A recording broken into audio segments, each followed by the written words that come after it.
patiently waiting so long that by the time the ultimatums came, the clothesline cats I came with were gone. But go on, take your best shot, baby. You can make your demands as encouraged by your neighbors with their heads in the sand. You can pack it up and exit after planting your flag, but you promised me forever love, so how'd I wind up holding the bag?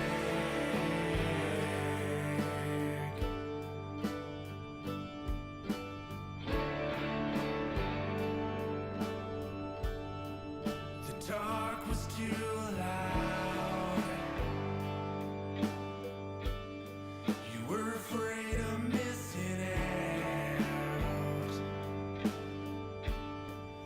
Yeah, and all those experts offered dicey reassurance in the presence of doubt.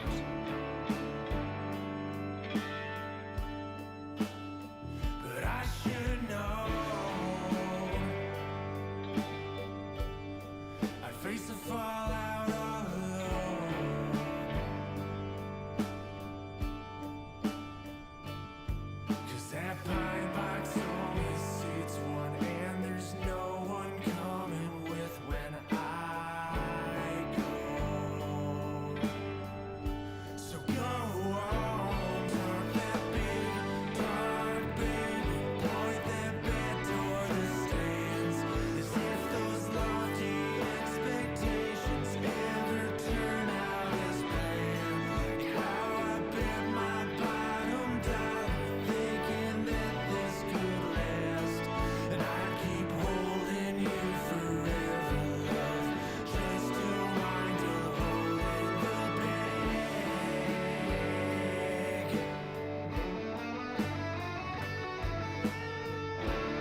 Oh no, the screen went blank. Hello everyone and welcome to another meme stock meltdown stream. How is everyone doing? Hope your weekend's going well so far. Oh boy, we have some stuff to talk about today. I feel like I end every single meme stock stream and I'm like, we won't cover this for a while. There's nothing to talk about. And then like 2 weeks later, I'm like, well, when I thought I was out, they keep pulling me back in. Pretty sure I've made that joke before. That's how often this happens. So, let's talk, shall we? Let's see what's going on in chat. Rick M with 100 bits says, I'm protecting in the rain now. I don't know what that means. I feel like someone's sleeper agent just activated. Sorry to hear you're not feeling good, Nemesaur. Glad you were donating, though. That's nice. Let's see. Miss Quilanius with 50 months says, the big 5-0. Are we in Hawaii? Alright, so let's see what else is going on. The music, I put a link to it if anyone's interested. That's a song called Bag Holder by, let's see, what's his name again? David W. Robinson. I really like that song. Kind of relates to meme stocks and stuff. It's good stuff. So, why are we here? Hydrate, will do. Also, I'm still getting over my illness. I'm feeling fine, but I still have some mucus and stuff. Protesting, that makes more sense, Rick M. Well, good luck. Stay safe. I'm still a little phlegmy, so I apologize for a weird-sounding voice or anything. There we go. Alright, let me get that over here. I know you guys can't see what I'm doing. I'm adjusting some windows on my second monitor. Turn the music off. Alright. Housekeeping, if you want to help support the stream, you can always gift subs. It is September on Twitch, so there's a pretty steep discount on them. If you're on YouTube, do me a favor and like the stream. I'd appreciate it. And, I think that's it. Cool beans. Hats off. Phoenix, what do you want me to wear for the hats off? Sweet Lily Love with a 5-stream streak says, yay, I'm streaking. Cat ears can do. I'll wear the cat ears. I'm supposed to be a fish today, but this will work. That's fine. The angler fish thing is back here, I guess. I am a fish. I'm a catfish! I'm a catfish! There's the joke. I found it. Alright. Anyway. So, meme stocks. What's been going on with them? When we last checked in on Marantz, he had discovered GameStop's new Power Packs system by which he can go online and play a slot machine and get cards that he can immediately sell back or not. Basically, it's a slot machine that he can play on the internet, which is not good because Marantz is a self-described gambling addict. So we'll see him descend into the depths of destruction that is involved in gambling addiction. We'll see some of his bad takes on GME, and then boy, over at the PP show, some interesting stuff has been happening. You see, as we all know, Bed Bath & Beyond went out of business. It didn't exist. But another company, Overstock, you know, Overstock.com, they bought the Bed Bath & Beyond name. Now, that was funny when it happened, and some of them thought, oh, well, does this have anything to do with us? No, they just bought the name. Now, Overstock, now Bed Bath & Beyond, or whatever stupid thing they're calling themselves, have also bought the ticker. So currently, BBBY is trading, but it's not the same BBBY that all the meme stock people had. Does that make sense? So there used to be a stock called BBBY that was for Bed Bath & Beyond that the meme stock people held. That business went out of business, and they get nothing. But now this secondary business has bought the name and rights to use the stock ticker BBBY, so they exist, and they're called Bed Bath & Beyond, and they have the stock ticker, but none of that has anything to do with the meme stock people. Do you see how this is going to cause issues with these very conspiratorial people that now see a company called Bed Bath & Beyond trading on the same ticker that they used to own. Yeah, so we're gonna see how the PP show reacts to that and justifies it. And don't worry, everyone, they still know they've already won. So we're just gonna take a look at some stuff today. It's gonna be interesting. Maybe a little depressing, so we'll try and keep it light. But otherwise, should be good. I have my root beer. I have my emergency Doritos because I haven't eaten lunch today. We're good. We're good. Are they trying to still use their old stocks? They can't. They've by and large either been wiped from their trading accounts or they sit there as still being BBBYQ, because even though the stocks share the same ticker, they are not the same stock. Does that make sense? Like, there might be two guys named Steve, and they might even look alike, but they're not the same guy. Does that make sense? Okay. Oh. Alright, we'll start with some Marantz stuff, because of course we're gonna. Oh boy, this is where he talks about how much money he's been spending on power packs. Does Marantz's wife know about this? Secret website out there that is slowly taking over the world. There's one out there, okay? It's not taking over the world, Marantz. You're a gambling addict, so it's taking over your world. Type it in for me. It's powerpacks.gamestop.com. Oh my god. Oh, guys, I'm still hurting right now. Dude, I'm down. I'm down. Oh, sorry, I missed some tips. Just a Peach said earlier. Hello, it's hot here still. My birthday's in 2 weeks. Hell yeah. Happy almost birthday. And you know what's crazy? Look what just happened right now. I swear to God, I can't even make this up. Look at this. Check engine light. My check engine light after $1,500 worth of spins. So he blew $1,500 on a trading card slot machine. And now he needs car repairs. The choices we make. Oh my god. And then, to top it off, I have cards for sale right now, like on eBay. No bids. Like no one's coming to save me, man. Oh, this is a bad. I want to point out that them being on eBay is a part of the model that GameStop is doing, where you do these like digital spins and then like it'll do a little animation to make your gambling addict brain go burr like a slot machine. And then it'll be like, you got this card that's almost certainly worth less than you paid for it. Do you want us to put it on eBay for you? And then you click a button and they can put it on eBay for you. But I don't know if you know this about eBay selling. Just because you put something on eBay doesn't mean anyone's looking for it. So yeah, basically, stop ruining your life, Marantz. I don't even like you, and I care more about your well-being than you do, apparently. Fucker. Janerdy says, starting the day with Fantastic Four, ending it with people not understanding the stock market. My idea of an exciting weekend. Fun! I haven't seen that yet. I finally saw Superman, which was excellent. It was a dark day for me. I learned my lesson. Oh man. I'll still go back. I don't care. But that website, powerpacks.gamestop.com, Lord help us all. Shit. Hey, for all of you guys that don't have... Has anyone seen Uncut Gems?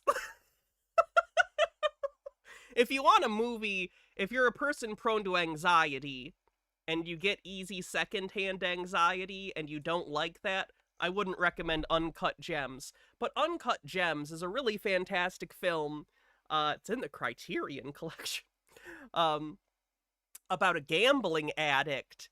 And Marantz is acting very similar to Adam Sandler's character in Uncut Gems when he's like on a hot streak or he thinks he's winning. He gets excited about the gambling and he gets jittery. That's how Marantz is acting.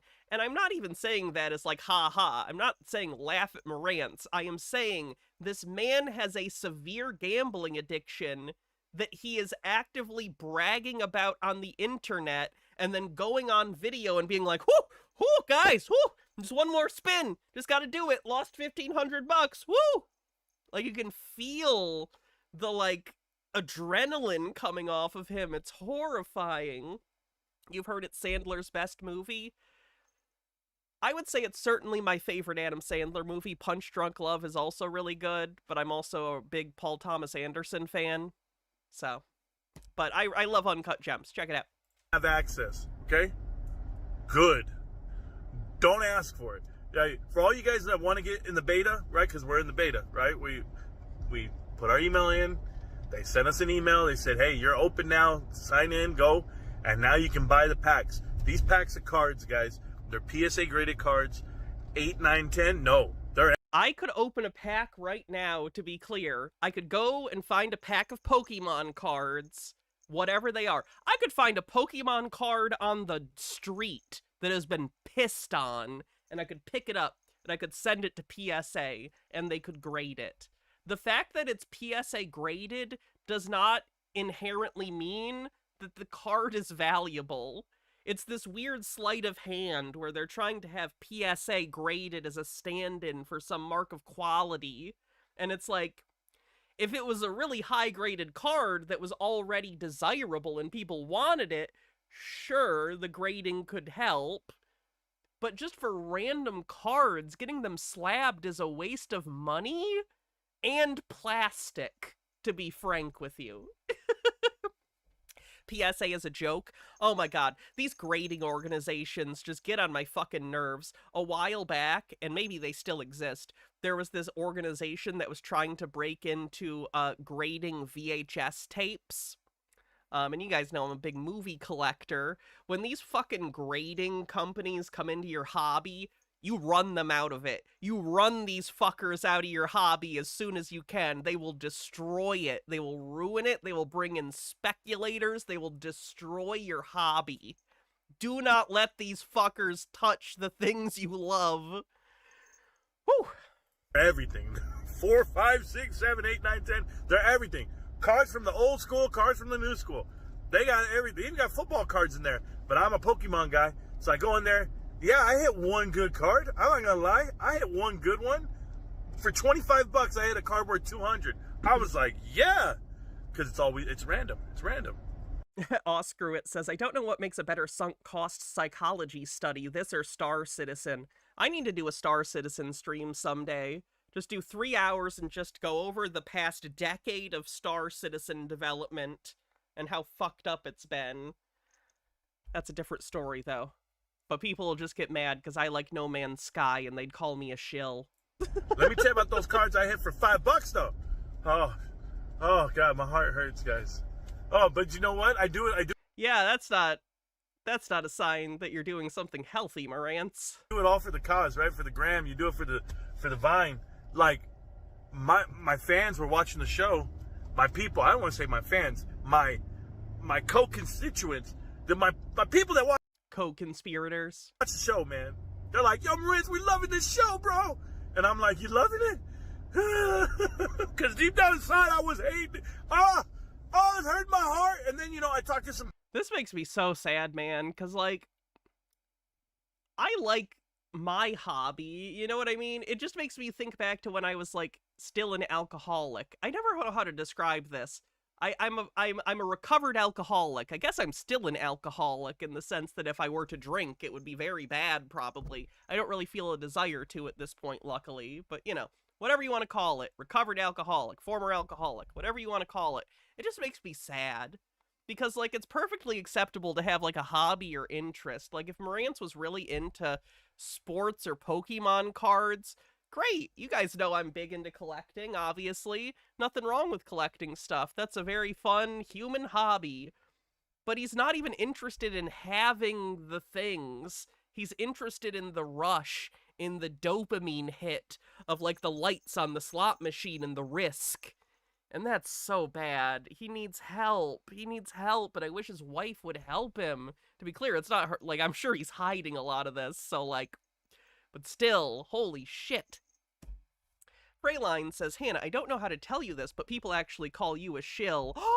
Gasp! That's insanity. Kids, right? And the kids, I didn't talk to some guys, I talked to some parents that had kids watching the show. They're like, my kids are watching, bro. You're doing amazing. And then I was like, yo, you know what it made me feel like? If you let your kid... I hate when I do this because I'm not a parent, so I know how it comes off.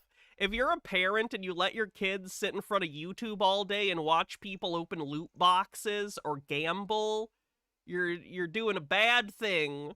I'm not going to call you a bad parent. Everyone makes mistakes. But this is your sign that you shouldn't be allowing that because you're wiring your child's brain to also be a gambling addict, you little psychos. Stop it. It made me feel like the girl, like the guy who's at the bar, and there's a girl right there, and she's like, you're not going to buy me a drink?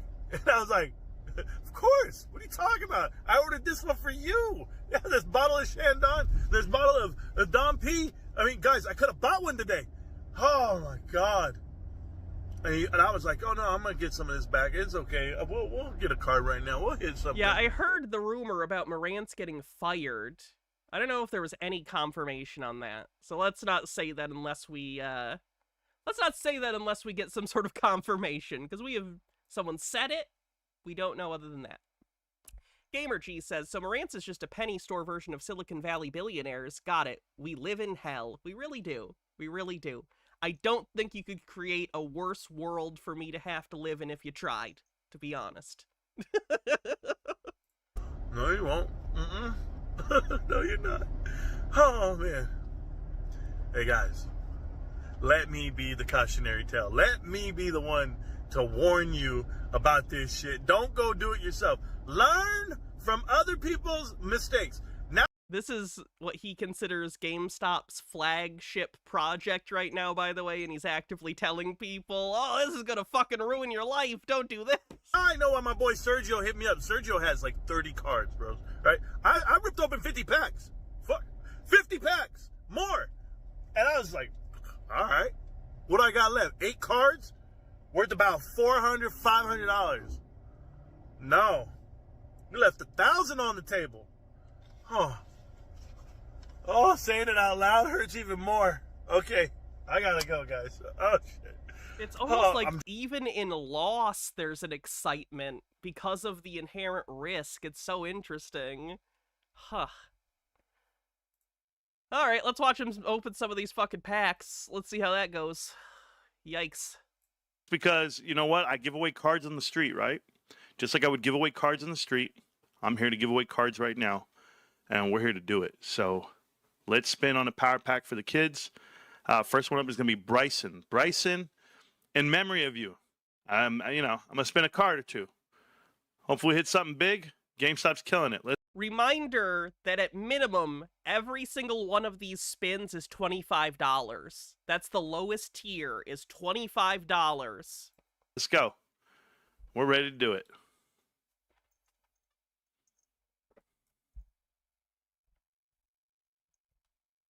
Bryson, my boy. He's watching. Dinner on the back porch. There it is. Is he working for GameStop? No! No, that's what makes it insane. If he was working for GameStop, I'd be like, oh, gross. He's shilling gambling as his job. But he's just doing this for free. Is 10. A 10. 2016. A 2016 card. Holy shit. It's perfect. $79. Oh, That's his winner. Man. We did it. First edition. Pokey you, whatever the hell this is. Let's go. It's a Waba. He doesn't even know what it is. It says that he doesn't even know what it is. Whatever this is. Do you see the fucking problem? He doesn't give a shit about whatever the thing is. He just likes that he can put money in and maybe get money out, even though he's never made money on this. Like, this is how gambling works. I understand that there might be someone who's like, oh, but he won on that one. If you gamble enough, statistically, you'll get a winner eventually, but he's down. This is how it works. The house always wins. The odds are mathematically against you, so even when you get a winner, it's after losing more than that. Does that make sense? New Shine Dark, thanks for 3 months, says, hey, keep fighting the good fight. I don't know what fight I'm fighting. I just make videos, but thank you. Did he say he's gambling for kids that just died? I don't know who the fuck he's gambling for, but it's apparently in memory of someone. Look at this. Oh, I do want to point out, it's not even for people who aren't familiar with Pokemon, which like isn't a crazy thing. Wobbuffet's like in the original 151 or however many in the original. This is one of the more well-known Pokemon. Actually, sorry, this is the second. This might be a second generation Pokemon, but it's early enough that basically anyone that Gen 2. I apologize. Anyone who's familiar with Pokemon vaguely is probably going to know Wobbuffet. It could be anything. He could be gambling on used napkins. It doesn't matter. Oh, Hype Train. Nice. If you want to help the Hype Train, you can always gift subs or use bits. Thank you. what is that? A Warren Buffett card? Is that what they said? Oh my God! For $25, this is big for me. Big for me. Big for you. Big for me. I took a chance. So $72, what it sells for. Let's see the last time it sold. 22 today. 60, 62, 67. 95 earlier this month, and then 70s and 80s, 30s, a lot of 30s and 40s. So it recently just went up. It's going up right now. GameStop's giving me 71. I'm taking the 71, gentlemen. After saying that it sold today for $60, that means it's coming down. Yeah, no problem. Great job. That means we open up more packs coming up. You see what I mean? Oh my God, this is what he does. Like, it would be one thing. Like, I'm not a gambling addict, but in my life, occasionally I've bought, like, a lottery ticket or a scratch-off or whatever, you know? It's never a good idea, but, you know, we're human. Sometimes we do things once or twice a year that's stupid, and you know it's stupid, but it's for the fantasy or whatever. So, like, in my life, the biggest I've ever won on a scratcher randomly was $400. It was genuinely incredible. I was quite broke at the time, and I was like, holy shit! I won $400, and that $400 helped me a lot, helped me catch up and pay some bills, and it was incredible. But imagine if I was a gambling addict like Marantz, what I would have done instead of taking that $400 and paying bills and buying groceries, I would have gone, whoa, $400, I must be on a streak. As many more scratch-offs as you can get me for $400, please. You know what I mean? He didn't win anything because he's just directly putting it back into the system to lose. Go. Good job. There's the one. Buy another pack for Thanks for gifting 10 tier 1 subs. sure. Because we got so much out of that. Azariah? Azariah. Guess what we're doing? $50, Azariah. We're going 50, bro. We're going to go big time. Great job So any money he could have just made off that one. on the damn card. That's a nice card. These guys, keep it. No. Sorry, Amber. Amber said, real-life gambling doesn't work like New Vegas. There's no luck stat you can pump up through perks and cybernetics at the Followers of the Apocalypse clinic to ensure you win more than you lose. P.S. New Vegas is the best modern Fallout. Yeah, I don't think I disagree with that. I would say, I think Fallout 3 gets more shit than it deserves sometimes, because it's a very different kind of game than New Vegas. They're going for very different things. I do like Fallout 3, but New Vegas is better. Oh, end game. Not me. Not that card. It's GameStop's money, not mine. Let's see what we got here. Boom. We're spinning, and we get a bonus spin after this if we don't like it. Has anyone ever added a mod to New Vegas that adds gambling addiction? That'd be a good mod if you wanted to roleplay a character with a gambling addiction. You would suffer, like, withdrawals if you didn't go and gamble every so often, just like the chem usage. Sorry, this isn't a game where I'm supposed to talk about potential New Vegas mods. Sorry.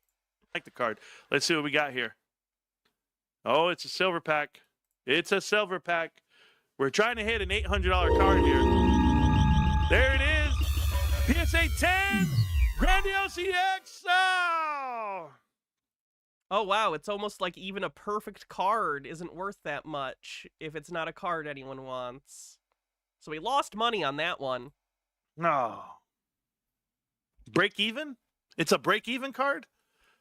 No, it's not a break-even card because you spent $50, its value is $48, and if you sell it back to them, they're only giving you 90% of that value, so it's $43. So in no way is this breaking even. This is a loss. We call this a loss. $48 what they say it's worth. We'll see what we come up with. Yeah, it's a single card at a time. We'll put it in. Boom. Did he say grandiose? I missed that. That's funny. Price charting, by the way. Price charting. $43 what it sells for. It sold a while back for $49. Yeah, it's a $49 card. Selling in the 20s and 30s not too long ago. Viz with a $3 tip says, I once went to a casino with 20 euros and won like $600 or 600 euros. When I left, there was a homeless man sitting nearby, so I gave him 300 and walked off. When I glanced behind me, I saw he'd got up and was going into the casino to put it all back. You know what? I'll say this. Regardless of what happened, you did a nice thing. You did a very kind thing. Unfortunately, we are all human, and human beings have a lot of problems. Oh, I wish we'd help each other better. I really do. Coming down in value, flat. Oh, they're giving me a good price. We're going to go ahead and take it. Take the money. Take the money, honey. It sells for 43. Let's GameStop. I apologize. I keep missing tips. There was another tip from Just a Peach that said, as a former casino employee, the only way to make money is to work there. No player ever wins in the end. And it's like, I want to explain that to gambling addicts, but you can't, because it's like an emotional addiction position. Literally, mathematically, you will not win. It is a mathematical fact that you will not win in the long run. Congratulations on the funds you're making. We're going to go another silver pack, bros. Another silver pack. Hey, guys, and I don't draw it out. I don't prolong it. I'm like these other guys waiting for more views. I hope we have more people. I hope we have more people sending stuff through. No, we're here to spin, make some money for GameStop. That's what we're here to do. Hey, guys, 40 seconds I on the already hype did like train. $1,000 worth of spend. I swear to you. I'm not even playing with you guys. Let's go. Making money for GameStop. Let's go. Let's get it. Making money for GameStop. It's an interesting way of saying losing money for you and your family. I love it. The silver pack is $50. These are $50 each. Can you imagine? Could you? I genuinely, like, I'm just imagining him with a $50 bill striking in a match and lighting it up. Like, I just look at the things around me. Like, I'm a consumer piece of shit. Look at all the shit I have. You know what I mean? But, like, even, like, one of my movies, this probably cost $12. You know what I mean? And I have it. It's a thing I own, and I can watch it and enjoy it. It's a thing that, theoretically, if I no longer wanted it, I could go to the used DVD place and sell it to them, and they'll give me money, and it's like a thing. Just the idea of taking $50 and just going boom, boom, boom, boom, and not caring at all about the actual thing drives me nuts. Could you imagine a $50 pack? What could come? Is it gonna be Japanese card? At least your thing is something you enjoy and keep. It's not about a quick buck scheme. That reminds me of one of the most elucidating conversations I ever had with a meme stock ape. And it was, I think it was still, this was before Elon bought Twitter, so I think it was on Twitter. And he's one of these meme stock guys. He's like a fin bro, or at least an aspiring fin bro, Wall Street bets type guy. And of course, in my profile, you guys know, I think my banner is like some of my movies or whatever, and I'm in my description mentioned that I collect movies or something. I don't know.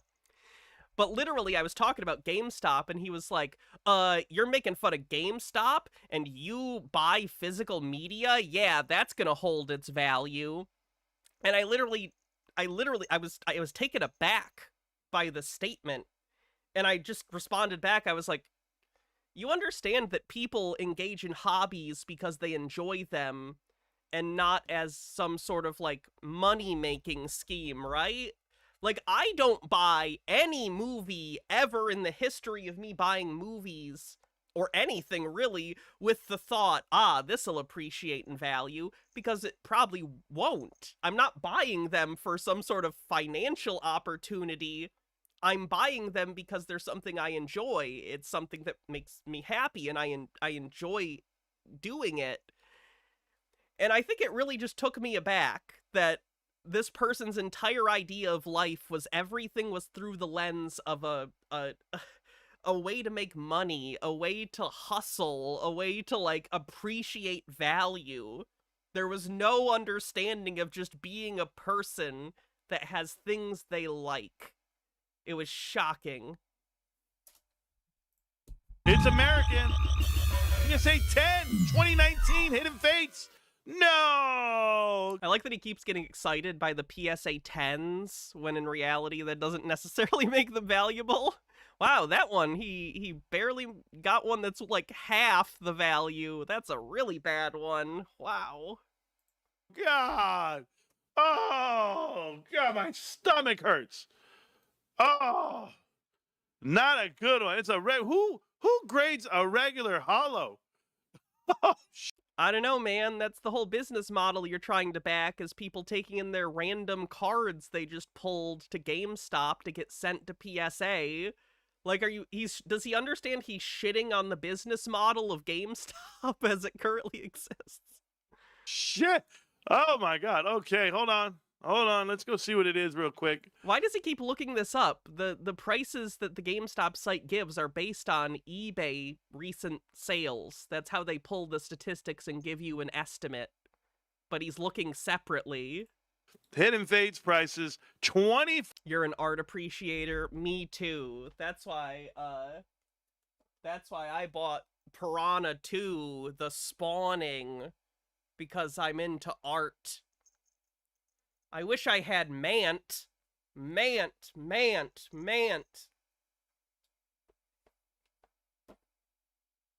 Part man, part ant. All terror. 519. They're not lying It's not a real movie. to you. It's been that way for a while. Oh, gross. Whoa, take your money back, games. Oh, Azariah. That card just wasn't it, huh? We'll buy another pack in your memory, brother. Oh, man, hey, your money, let it ride. Your brother came out clean on a card. Oh, man. Let's see what we got here, gentlemen and gentle giants. Spinning again. Hope you guys like the show. We're going to keep spinning. They gave us access. Let's go. I need at least $20 right here. Give me $20 on a card. That's all I'm asking for. $20 so I can spin again. I'm just trying to spin. Is he trying to negotiate with the slot machine? That's it. Oh, let's see what we get. Come on. Is it Japanese or American? This is what I love about this. On the sports cards, it shows you their name, and now you don't like that. There we go. Noctil 9, that's trash. Noctil 9, that's trash. Oh, he's just losing money, man. I needed $20, bros. This is what you gave me? This is what you gave me? Oh, God. Do you think he has a budget for this? Like, does he have a budget that he says, like, today I'm spending this much? Or does he just vibe it out, which is bad? I already knew it was trash. Is this on Twitch? Isn't gambling illegal on Twitch? No, he just does this on YouTube. Oh, man. And I don't know about the gambling being illegal on Twitch. I hope it is. Well, there goes that. Let's see. At $49, $19, the 9s are selling. Let's go see 9s. $12.50. Do I have the 5th worst shark movie ever according to IMDb, Raiders of the Lost Shark? I don't actually own that many shark movies because a lot of it's trash in a way that isn't interesting. I think the only shark movies I own are all of the Jaws movies on 4K, Deep Blue Sea, Open Water 1 and 2, and the Shallows, I think it's called. I think those are the only shark movies I own. I do own Orca the Killer Whale, which is pretty close, but not a shark. 50. Close, but no shark? That's painfully close to close, but no cigar. There's a joke in there somewhere. I'm not going to go searching for it, though. 14. Oh, I do own all the Sharknado movies. I barely consider those movies. They're basically a meme I bought. 15, $20 one time. Oh, no, that's not it. Guys, best website ever to look up your prices, okay? So, $10. These guys are giving, but with fees and everything, let's just do it. Who cares? Take it back. Who cares? Who cares? All right. So that actually, guys, can I tell you something? That was the write out right there. That whole write out was from that one pack that Bryson bought. No, I never bought another one for was it Araya? I forget how to say the name. It's hard to say. Azariah. Azariah. Is it, dude? These are like biblical names, so it's hard for me. Azariah. Green guy with a tip says, on the topic of everything the guy buys must be used to make them money. What do they do when they buy clothes? They must eat like shit because they must buy 99-cent noodles? Nothing in life is permanent. Buy things you enjoy, if you can. Okay, but I didn't buy you a card yet, Azariah, because all that was all from your brother. Your brother's card wrote it out. It lasted its tail. This is your turn. Okay. Cashel says, I'd pay money to hear you bullshit your way through a deep literary analysis of Jaws 4: The Revenge. Okay. The shark follows them to Hawaii. The shark follows them to Hawaii. Did they take a plane? Did the shark follow the plane? So here you go now. Now we'll give you a shot. Let's go get it. I wish you the best of luck, young man. Let's go. I hope dinner was good. Eat your vegetables. Let's go. Boom, we're doing it for you. Remember what Hulk Hogan said, say your prayers, eat your vegetables, and always gamble irresponsibly. Oh, PSA 10, V-Star Universe, $45. Overthought says, I'd like to think the shark went through the Panama Canal. There it Had to wait for the locks. is. 2022 little pokey, whatever. It's a fish. Oh, it's a good card. Good job. The original script had the shark be a voodoo curse put on the Brody family. Honestly, that's basically what every horror series does eventually. Halloween had the Thorn Cult. Texas Chainsaw Massacre, The Next Generation, had that Illuminati plotline that kind of got, a lot of it got cut out. But you can see in the deleted scenes, there's a lot more Illuminati shit in there. Jason, arguably, there's the fucking Necronomicon. I don't know. Good job, GameStop. Get your money back. It's For whatever reason, at some point, every slasher franchise decides that the killer needs to be the pawn of some evil organization or something. I don't know. Dr. Worm says, Pika Pokey, whatever, it's a fish. It genuinely pisses me off to hear him not know what anything is and call himself a Pokemon guy because he just wants to fuel his speculative market. People like this have destroyed the hobby. Oh yeah, they destroy everything. They're terrible. yours. Take it. Buy another pack, by the way. Since you got more money, we go silver again.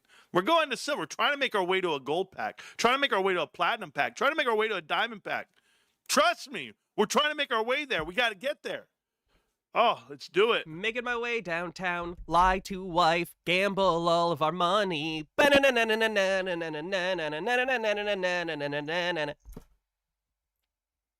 the pack. Buy the pack. Let's go. We're going to do another spin after this. No matter what, we do another spin after this. No matter what. Let's go. We're not slowing down, guys. Hundreds of dollars. Hundreds of dollars. Japanese, PSA 10, Ralts. I had this card yesterday, $42. It was a $40 card yesterday.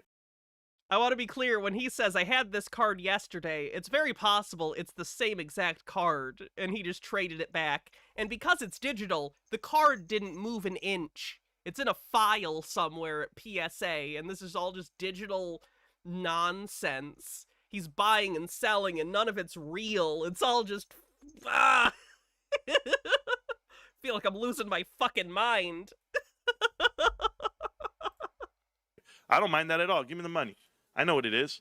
We're going to keep spinning 25s now. To be clear, I understand that there is something actually happening in the sense that there is a transfer of ownership, even if it is only temporary, and they transfer it to him, and then he transfers it back. But what I'm saying is it's exploitative and gross, and yeah. That's how we get it up. We got no choice. We don't have $50 in there. 25s. It'll add up. We got $44 right now.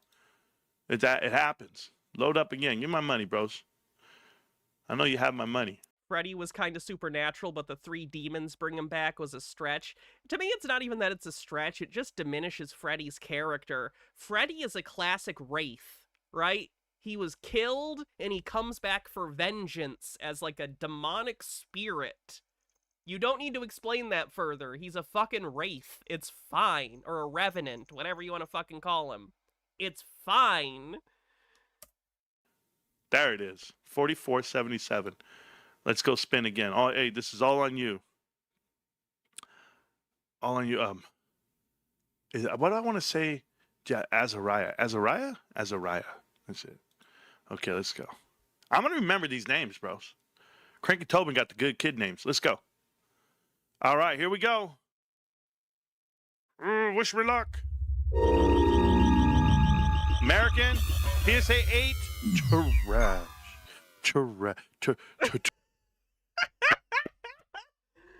Am I a bad person? I'm so conflicted. I genuinely feel bad for Marantz. I want him to get help. I do. I feel bad. I wish he would listen to me.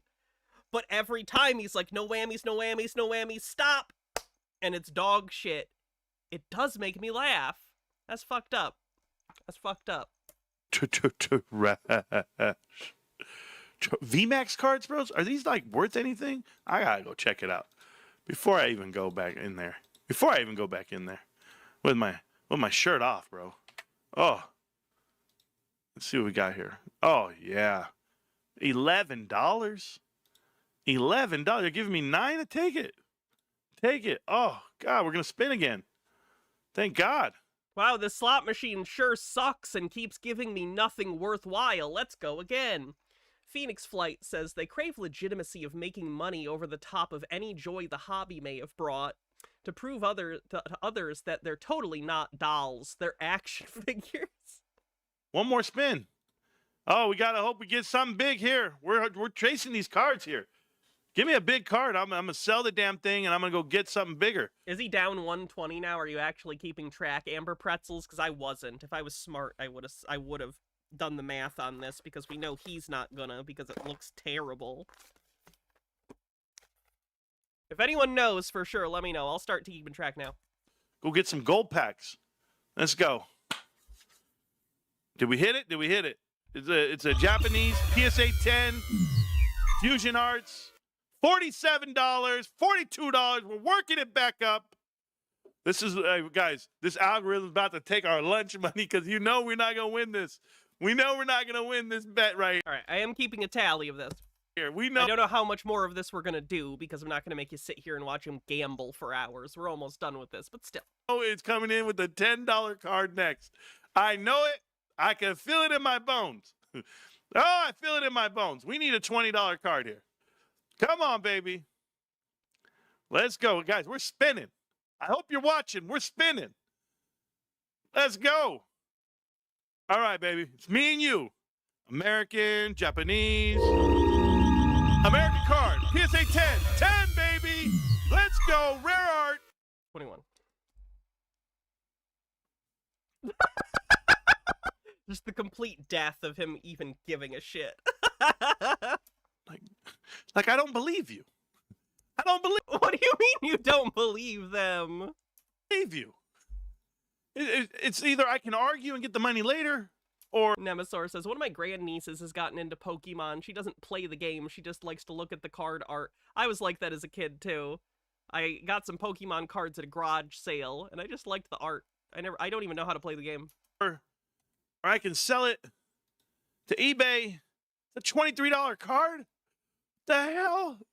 23, let's see. It was 35, it was 36. It's all over the place.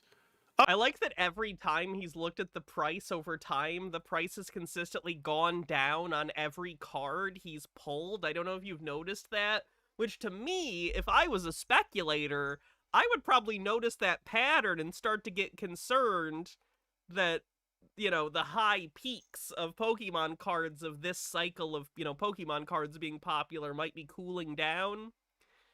I don't know if Marantz considered that. And I don't know that to be true. That's based on a smattering of however many cards he pulled, and they might be shit. So that's fine. But I don't know the current state of the Pokemon market other than it's been fucking crazy. And it's been crazy in the past. There's sort of cycles of trading cards being really popular. It's kind of cyclical. Not seasonal, but cyclical. And we are in a peak right now. Up to $30, but it's all over the place. What are they giving me? 18? But if I take it, we get to spin again? What do you think we're going to do? We're going to do? Oh, my God. Better than you, me. Let's get it up for GameStop. Oh, damn, Tendy. Are you serious? Tendy, bro. Oh, no. Shit. Guys, I'm okay. Oh, my God. I should be clear, by the way, Pokemon cards are fine. I'm not against you being into trading cards or anything. I want to be clear about this. I'm upset about the fact that this is like a used card slot machine that GameStop is running. I'm not a fan of that in particular. If you're just a normal person that likes trading cards, that's fine. I'm not saying there's anything wrong with that. Far from it, as long as you actually enjoy it and don't view everything as an avenue for profit like a weird Ferengi. Oh, Tendy. Oh, man. This game. He wants me to go spin $100 pack right now. Oh, shit. Hold on. Accept the buyback, yes. Okay. Okay. All right, Tendy. So you lost money on that. All right, you paid the $100, bro. Obviously, I'm gonna front the 100, right? Buy another. Oh God, he's pack. doing 100. Let's go do it. I mean, whatever. Let's go. It's all on you, bro. It's on you. I don't care. Gold pack. Let's go. Gamer G says, a friend of mine actually makes some money off buying and selling magic cards as a hobby. You know what she doesn't do? Gamble on the internet to get draws. Yeah, if you were actually interested in making money on this, which, like, doesn't interest me, but you could theoretically do it, like, with any trading thing, but you don't do it randomly. You go and you search out deals. Like, as a collector of Blu-rays, I keep an eye on the Blu-ray markets for rare Blu-rays and, like, limited edition stuff. I look at eBay for stuff that's usually out of print, just to take a look, you know? And you can find great deals. Like, the other day I saw listed, and it actually sold, it was a Blu-ray box set of some TV movies put out by Imprint, which are the same people that do some really nice box sets that I have. Originally sold for $70, brand new. And this was actually on eBay, still sealed, sold for $30. That's a great deal, whoever got that. And if they so chose, they could probably find a more appropriate buyer and flip that. But, like, I don't know. That's a very different activity, doing that for a job and sort of arbitraging the value of, like, collectibles with an intent, as opposed to pulling a slot machine lever and hoping you get a good one. Like, that's insane. I get nervous. Hey, there's no hesitation. We just spin it. We just go. Let's go. Just a Peach says, that's what I suspected. He has a viewer super chatting to fund some of his spins. Oh, that's healthy. Come on, baby. Give me what we want. It's gold, baby. The number 7, 2006 Pop Series 4. Oh. All right, lost $15 on that one. At least it's a Mew. That's a I recognize Mew. I think most people do. He's behind the truck. And I know that card eventually is going to be worth something. PSA 7 from 2006 Pop Series 4. It's eventually going to be worth something. It's worth something now, Marantz. It's worth $85. It's just that you paid $100 for it because you're a dipshit. Not Pop Series 5, but Pop Series 4. Oh, man, I know this card's worth something. And I know they're giving us, $76? Phoenix says, tell the truth. Are you taking our money and gambling it away? No, I'm not that interesting. I, like, get root beer and Doritos and watch movies and pay bills. It sucks. No, I love my job, and I'm so glad that I get to hang out with you guys. So thank you for all being viewers. Right now. Oh, man. But then you try to take out the fees from it. And wear costumes. Speaking of which, the new costumes are coming. It is a whole new batch of costumes, I promise. I'm so sorry. It's been some financial stuff, but soon we will have the whole new batch of costumes. I'll even throw on an extra couple of weeks of costume year because it's taken me so long to procure the new costumes. I'm going to throw on some extra weeks onto costume year to make up for it, because I know it's been too long, and I don't want you guys to think I'm fucking you over or anything. Oh man, look at this shit. Look at the $1,000 card. Oh my god, it's $1,000 card PSA 10. I mean, how do you sell this? Oh no. No, I don't care, bro. $70 last month. It's on the rise. What are the 8 selling for? 160, 162, 200. Hold on. And that was just one this year, one last month. Oh man, I can't take $70 for this card. I can't. It's $1,000 card. It's not a $1,000 card.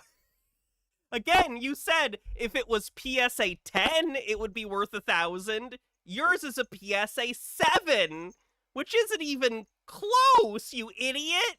Like, I'm sorry. I'm being mean. He's not an idiot. Well, at least this isn't what makes him an idiot. He's a gambling addict, so his brain is completely doing a sleight of hand on him.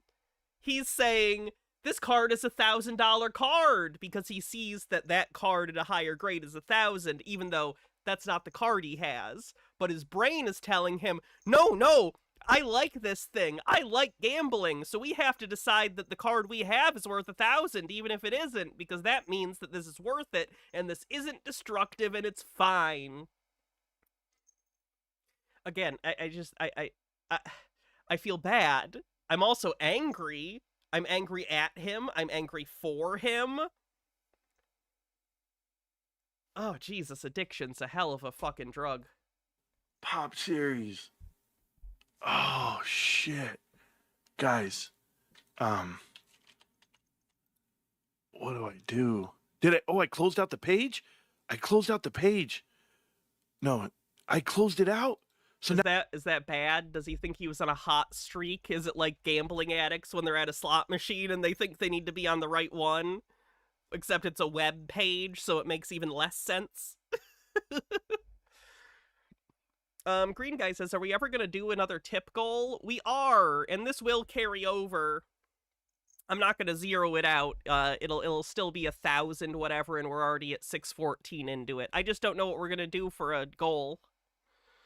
And I felt like a bitch coming up with one before I got the costumes. now I can't get the offer for it. Oh, dude, I accidentally closed out the page. Okay. Oh, bro, I missed it. I didn't mean to do that. Now I can only sell it on eBay.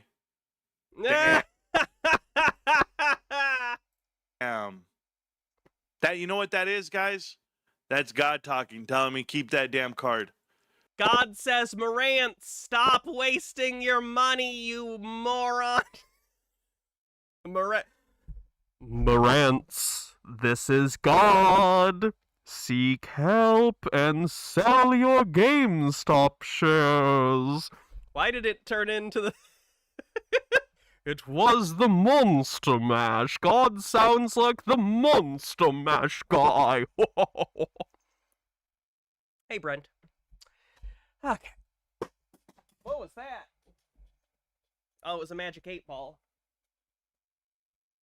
Since we're relying on chance anyway, Magic 8-Ball in my hand. Will Marantz lose all of his money gambling on cards from a franchise he doesn't even understand? That was kind of a long-form rhyme.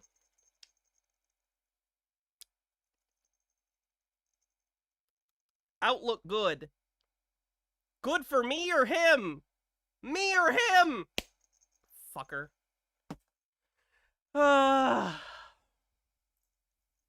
Anyway, let's move on.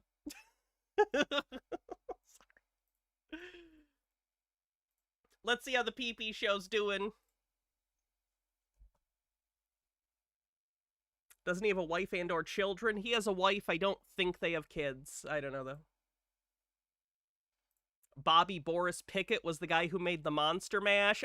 Not just the Monster Mash. He did Monsters Holiday. He did a Monster Beach Party. How dare you undersell the classic career of Bobby Boris Pickett, the most creative man in the industry. He made the same song 16 times. Can't do that without being a very creative person.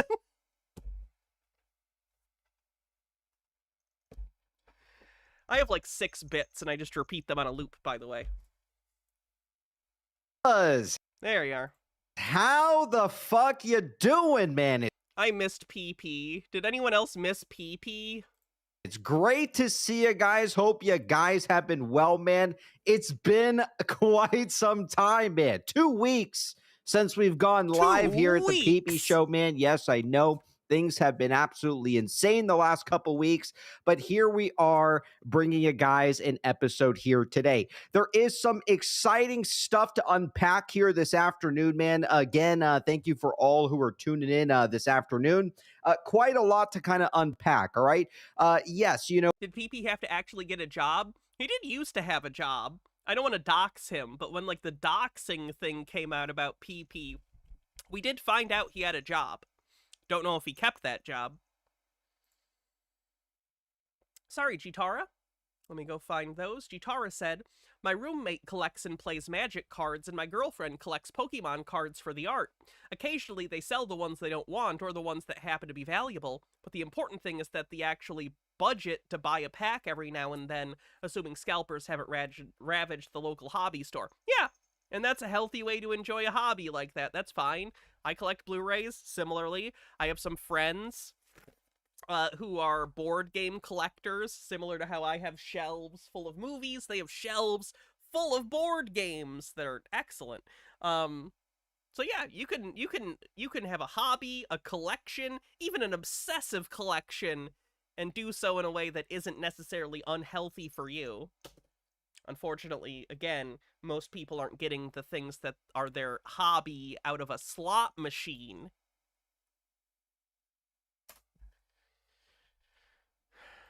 You know, a lot of people know that Bed Bath & Beyond, BBBY, is now overstock. It's very confusing, right? From where we started to where we're at now, there's a lot of people scratching. GamerG says, how long before PP asks Grok, is BBBY going to the moon, and die inside when Grok short circuits and gives him a woke answer? No, they've, some of the people from the BBBY community have done the @Grok thing, and yes, Grok has indeed told them that their shares are canceled. So that has happened. In their heads wondering, you know, where the fuck are the shares at, man? So we're going to... Where the fuck are the shares, man? They're gone. PP, it's been... I don't even know the date at this point. It's been over a year. It's almost been 2 years? Wasn't it September, like 2 years ago, that the shares got canceled? Am I crazy? There's no way. It's not been 2... Because they got canceled in, like, September. Was it of 2023? Oh my god. Oh, I don't know about them, but I'm starting to feel like I'm wasting my life on this.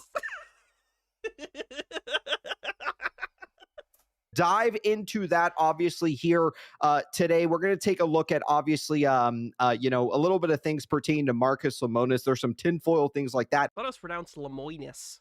A couple posts that I do want to highlight. One very, very important one from Sal that we have not officially read here at the show. So keep that in mind, man. War God says, epic background. Appreciate it, man. Yeah, I painted it. How do you like it, fellas? It was hand painted by PP himself, man. There's no way that's true. PP can't have a talent. That flies in the face of everything I understand about him. Because if that was actually hand-painted, I would be like, oh wow, that's actually really good. Is he lying? Or is PP actually good at something that he should be doing instead of grifting? What the fuck? So, welcome to... There's no way! No! Go back, talk about that more. What? Did he actually paint it? Or did he just use an AI prompt? And he considers that to be something he created? The show here, fellas. Let's get in the legality. Let's jump straight into it. We won't waste any more time here this afternoon. So please keep in mind, man, nobody here is keep in mind. When he says, I guess he could have, like, I don't know if anyone's ever done this, but you could, like, if you wanted to paint something on something, you can use a projector and project onto it and then sort of like trace it, it kind of looks like a tracing. That's gonna bother me more than anything else. God damn it, fellas, it's been too long. I'm butchering the goddamn intro, man. Keep in mind, man, I am not a financial expert, nor am I a financial advisor, right? So please seek the avenues to do so. You're not going to find it here. A lot of this is opinion. A lot of this is speculation. A whole bunch, man, is entertainment, if you haven't guessed it already. You bought a shirt with the same design 3 years ago? Oh, okay, so he's just lying. Cool. We like getting together. We like talking about the stock, and that's really all there is to it, man. So keep that in mind. Keep in mind, any guests who come to the show, man, nobody here is a professional. So if you hear any We know. opinions, speculation, TA, things like that, keep in mind, man, nobody here is a professional. We like getting together. We like talking about the stock, and that's really all there is to it. There's no stock to talk about. Gitara says, it's not that confusing, PP. I'm pretty sure the BBBY straight up told him and his crew that the shares would be canceled in multiple documents that he read on stream and either pretended not to know what they were saying or showcased his poor reading comprehension skills. No, that's when they would have Jake 2B come in and use his above average vocabulary to try and sound smart while saying the stupidest shit imaginable. Just a Peach says, so for 2 years you've been saying it'll be a while till I cover this again and then have to cover it again way sooner. Yeah, I mentioned that at the beginning of the stream. And then I made a reference to The Godfather 3, which is always a mistake. Good, man. So let's dive into it, man. I know you guys are dying to see Michael here at the show, man. So chat, please give a warm welcome to none other than Michael.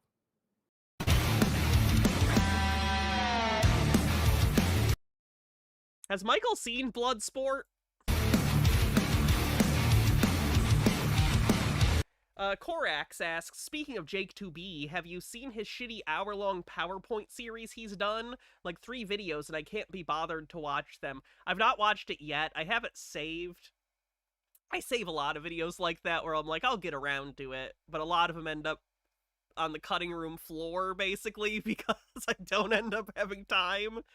Yeah, those are long videos full of bad technical analysis that I'm just going to be honest, I don't have the skill to understand how to debunk.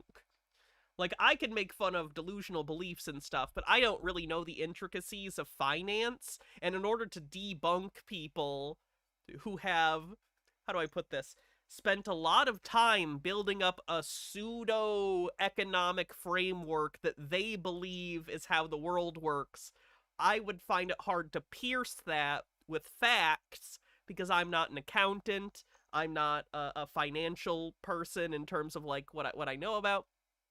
So I'm sure if I watched that, he would say all sorts of stuff that an actual accountant or someone who knows would be like, that's bullshit, but I wouldn't catch it, so it wouldn't be as interesting.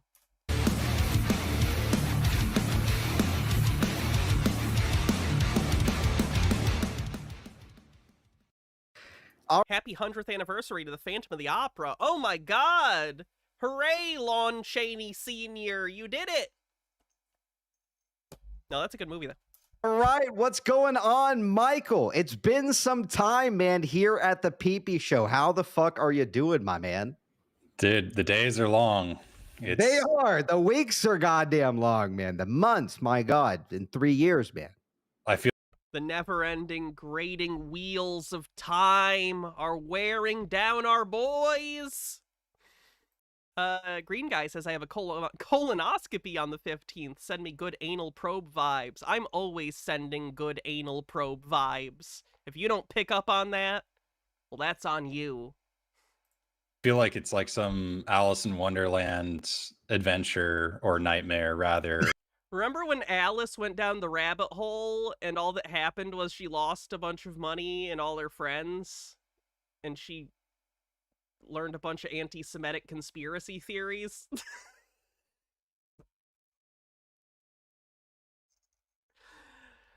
I would have rather had a caucus race.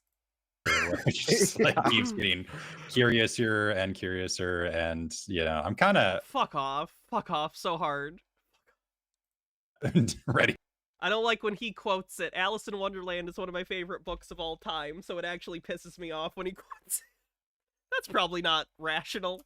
For it to be over, to be honest. I think everybody is, right? I mean, look, we've kind of sat here. We've all, we've done the due diligence. Look, and the beautiful thing is that a lot of the stuff that we have been discussing, right, and not just our show, the entire community itself, right? People like Sal, people like, people talking about Toys R Us, and some of these other stocks.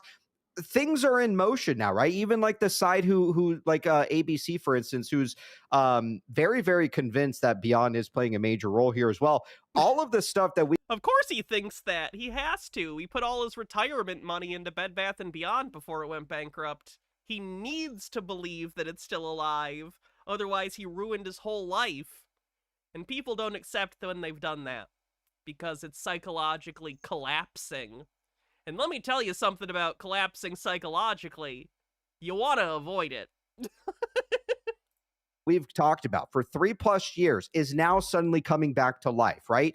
One of the greatest examples is a lot of shills, man, ran with it for so long saying Bed Bath & Beyond will never fucking trade again. The fuck. Correct. And it still isn't, PP. Your shares, colloquially known as Bed Bath & Beyond, will never trade again. This is a different company with the name. This is a different company using the same stock ticker, but it's a different stock. Fucking ticker's dead, nothing. It was delisted, yada, yada, yada. We'll jump to... It is still delisted. Today, now all of a You can look in your account, PP. It probably still says BBBYQ. sudden Beyond has taken this ticker, and not only that, they have literally changed the corporate name back to Bed Bath & Beyond Inc., okay?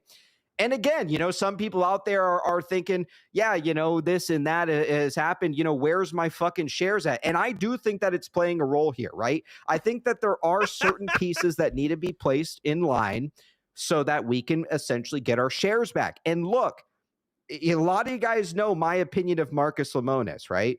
And he's the guy in charge of Overstock, I believe. The company, well, I say Overstocked. I understand that Overstock is the old name. I'm using it for clarification, otherwise it's going to get complicated. Overstock is the company that bought the Bed Bath & Beyond name and is now using it and is now Bed Bath & Beyond. Marcus Lemonis, I believe, is in charge of Overstock.com. For the last couple of weeks. And he trolls the meme stock people because he hates them justifiably. I don't know anything about Marcus Lemonis. He's a CEO. He's probably a piece of shit, but I do find it funny when he tells them they're wrong.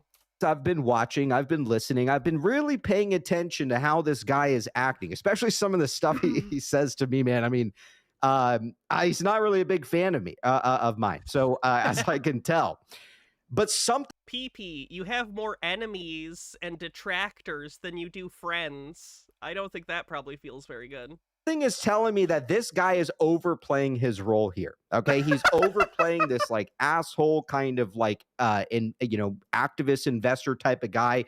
This guy is being so mean to me that it can't be real. He must be forced to pretend to be mean to me on Twitter, because no one would ever be mean to me on Twitter unless there was a conspiracy to give me money about it. This has evolved into something so much stupider than even I imagined. Constantly. Do you guys remember, by the way, when we used to watch this and there'd be like 7 people on screen and it would be like busy and everyone would be talking over each other and there'd be this energy, and now we're years later and it's down to PP and the pseudo-Nazi and they're just like depressed. The 20s have been hard on everyone. The economy's in shambles. Saying, you guys are getting nothing, yada, yada. But then I think back, he had an investment in Bed Bath & Beyond. And he said he even, from some people who have pointed out that he held his stock into cancellation. Can it be possible that Marcus Lemonis is in fact playing a role here? Yes. I mean, I am not saying Stop asking yourself rhetorical questions to try and sound smart. I'm not Is PP a dumbass? Yes. Do I need to be asking questions to myself when I could be making statements? No. But ultimately, what we all need to ask ourselves is, where's Plur? H. Barrett says, if we're admitting it's the 20s, can we bring Art Deco back? Seconded. I second your motion. completely ruling it out, right? Maybe he isn't, maybe he is. But I will say after the last couple of weeks, kind of seeing everything, I even went back Holy input. to old tweets with Marcus Lemonis where he said we would never use this bed bath ticker again. And sure enough, they are. So yeah, people change their minds. That happens. In business, things change. Honestly, Marcus hates you enough that he might have just done it to fuck with you. I don't even know. I don't know, Michael. I mean, where do you kind of stand with this, man? I mean, it can't just be this weird coincidence. And I got some other things to sprinkle in there too after your opinion, but please let me hear yours. So I don't know that we've done all the DD. I mean, I think we know kind of who owns Bed Bath & Beyond in that part, but the win, and I think some important things surrounding it. One is Marcus Lemonis, and for me, I try to focus on just who I trust the most and who I trust the least. Sure. And besides, like, I don't know, he's never been the one I trusted the most. Like he kind of floated up there, and now he was like pretty low. Sorry. But I realized today that I trust David Goon even less, like a lot less, especially after I looked at like, his donations and whatnot. I mean, like For anyone T0. who's like, it's not a coincidence that like Harriet Edelman, who really was kind of the mastermind of, I mean, after Mark Triton, she was the one that was really doing it. She's a mega donor, a Democrat mega donor, right? And oh, of course he has to make it into some weird partisan thing. For those that haven't been following this, Michael has turned into basically a QAnon conspiracy theorist.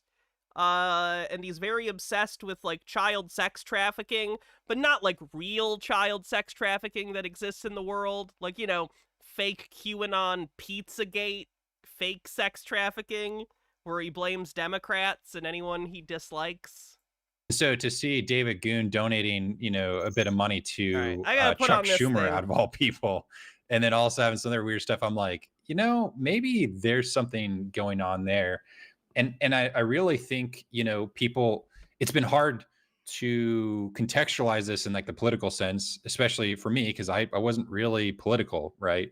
And but one big thing, right, that we're waiting for is IEP, right? Why is IEP trading so low? What's his master plan? IEP is Icahn Enterprises. That's Carl Icahns' fund that went to shit. Right. Well, what's his biggest investment? CRV Energy or whatever, CVR or whatever, or CVI. So that energy company is investing in Venezuelan oil, and Trump just took over some nuclear submarines over to Venezuela to pressure President Maduro. You know what's funny, just to add, is that someone pointed out that, because there's been this silence with Carl Icahn and stuff, that they say that these like tariffs you see, all this stuff, like this is like, some people believe that Icahn's the mastermind a little bit behind some of this stuff that's going on with the U.S. Again, nobody can. Wait, they think that Carl Icahn is secretly making financial decisions for, like, economic policy decisions for the Trump administration? Carl Icahn has nothing to do with the Trump administration. Like, I don't even know if they've ever met. I mean, maybe they would. It wouldn't surprise me if Icahn was like a Trump donor or something, but no. To my knowledge, they've never had any direct interaction in the way that they're describing. Can really prove this. He has been very silent. He was asked to be, I think, a secretary member at one point in the president's like last term. But yeah, just wanted to sprinkle that in there. Sorry to cut you off. Yeah, no, and so that is what was making me think like, okay, what is this? What's going on here? And so, I speak fluent Spanish, so I actually spent a lot of time yesterday watching like actually news from from Venezuela in Spanish about Maduro and what's going on and whatnot. Turns out like he's probably not even a Venezuelan citizen, which is pretty funny. But anyway, like it's just they nationalize their oil, and so I think that what Carl Icahn is he's Hey, fun fact, nationalizing your natural resources is fucking based. part of the group that Sorry, I shouldn't get into that right now. We're talking about meme stocks, not my political positions. is potentially going to be taken advantage of when their oil is privatized. And we see all the OPEC countries in here, right? You have Omar, Sultan Ahmadid, right? Like and energy is going to be one of the biggest things.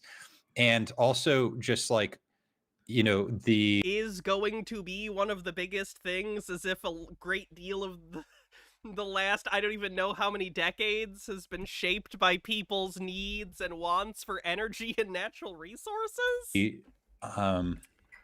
All the reason that all the big cartels like come out of Venezuela, right? Tren del Agua, and then all of the there's one called El Sol, right? Which like literally like Maduro is like the leader of, apparently. It's like crazy. And like it even says on the Wikipedia page they were trafficking cocaine with the CIA. So there's a bunch of crime that was going on there, and Sure. I think that they're trying to bring it all above board, and Carl Icahn is part of that. And so it's like for him, he's like, yeah, short me as long as you want. When this deal comes through and I'm tapping into one of the biggest oil reserves on the planet, you're all screwed, right? It's a good point. I mean, I'm sorry, so Michael's... Let me get this straight. Give me one...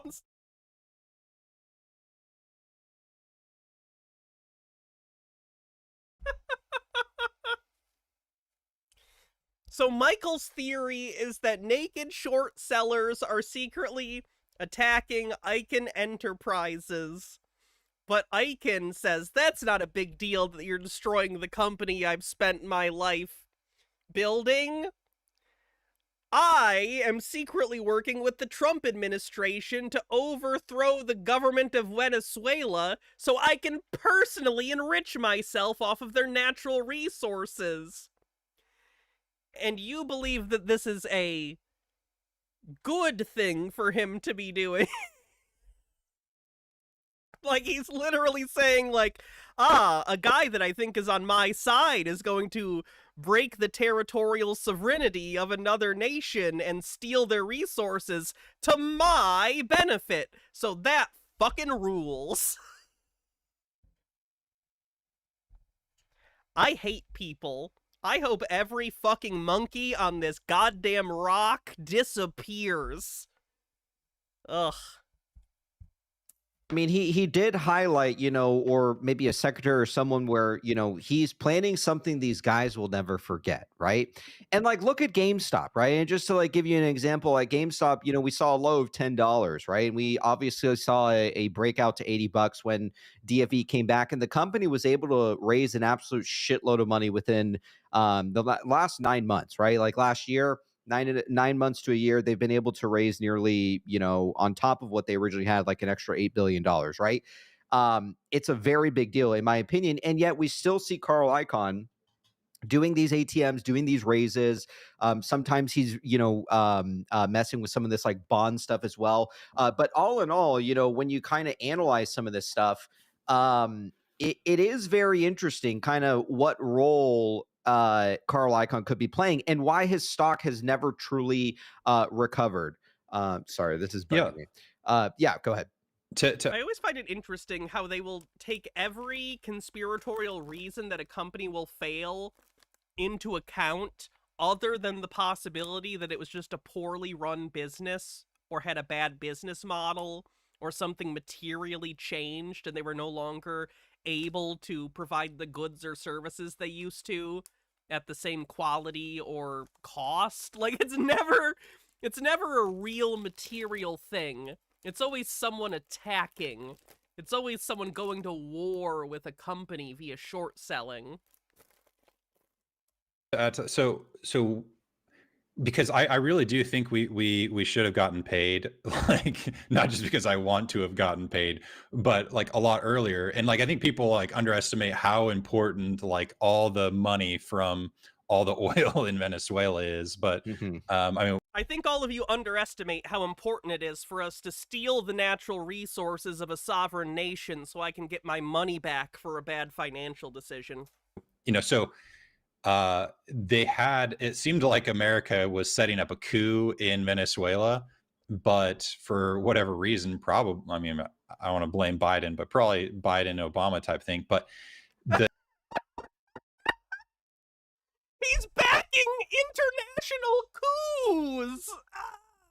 the general or the person that was kind of going to head up the coup there, he ends up having to run away to Chile, and then he gets like killed in Chile, Mhm. and that was in the beginning of 2024. So my guess is he probably had to run away right around when we were supposed to get our shares. Right. And I mean, whoever kind of owns that, like, I mean, like in a sense owns the world, and I think that would have changed the game. Yeah. So let's take a look at what's been going on. Even Pee-Pee's like, all right, buddy, let's move on. We're not gonna touch that. Let's please talk about anything else. Here. Obviously the talk of the town right now is Beyond. Now, bear with me. I don't know what's going on with X. Apparently, when you open up, this has never been a problem for years, right? But apparently when you open up more than 15, 20 tabs in X, it doesn't let you access any more of X. I don't know what the hell is going on here. So Michael's going to need to assist me with some of the Sal posts, Jake posts, and Bobby posts. We're going to hit a little bit of this. We're going to hit a little bit of this T0 stuff. We're going to take a look at, Marcus Lemonis. Amber says, so the right's just going with, yes, Trump killed civilians, a war crime, but we think that's cool, actually. You have no idea how bad this is going to get. You have no idea. Ugh. Survive! Did ring this bell today as well. So obviously we'll start here with the Beyond stuff, because I do want to kind of take this head on right now. I do think it is very important what we're starting to see here, right? As you can see here, NYSC has posted that welcome back Bed Bath & Beyond. They are now trading back as BBBY. Now, to me, it's never really made sense when, you had the previous CEO who was talking about this like tainted type of ticker.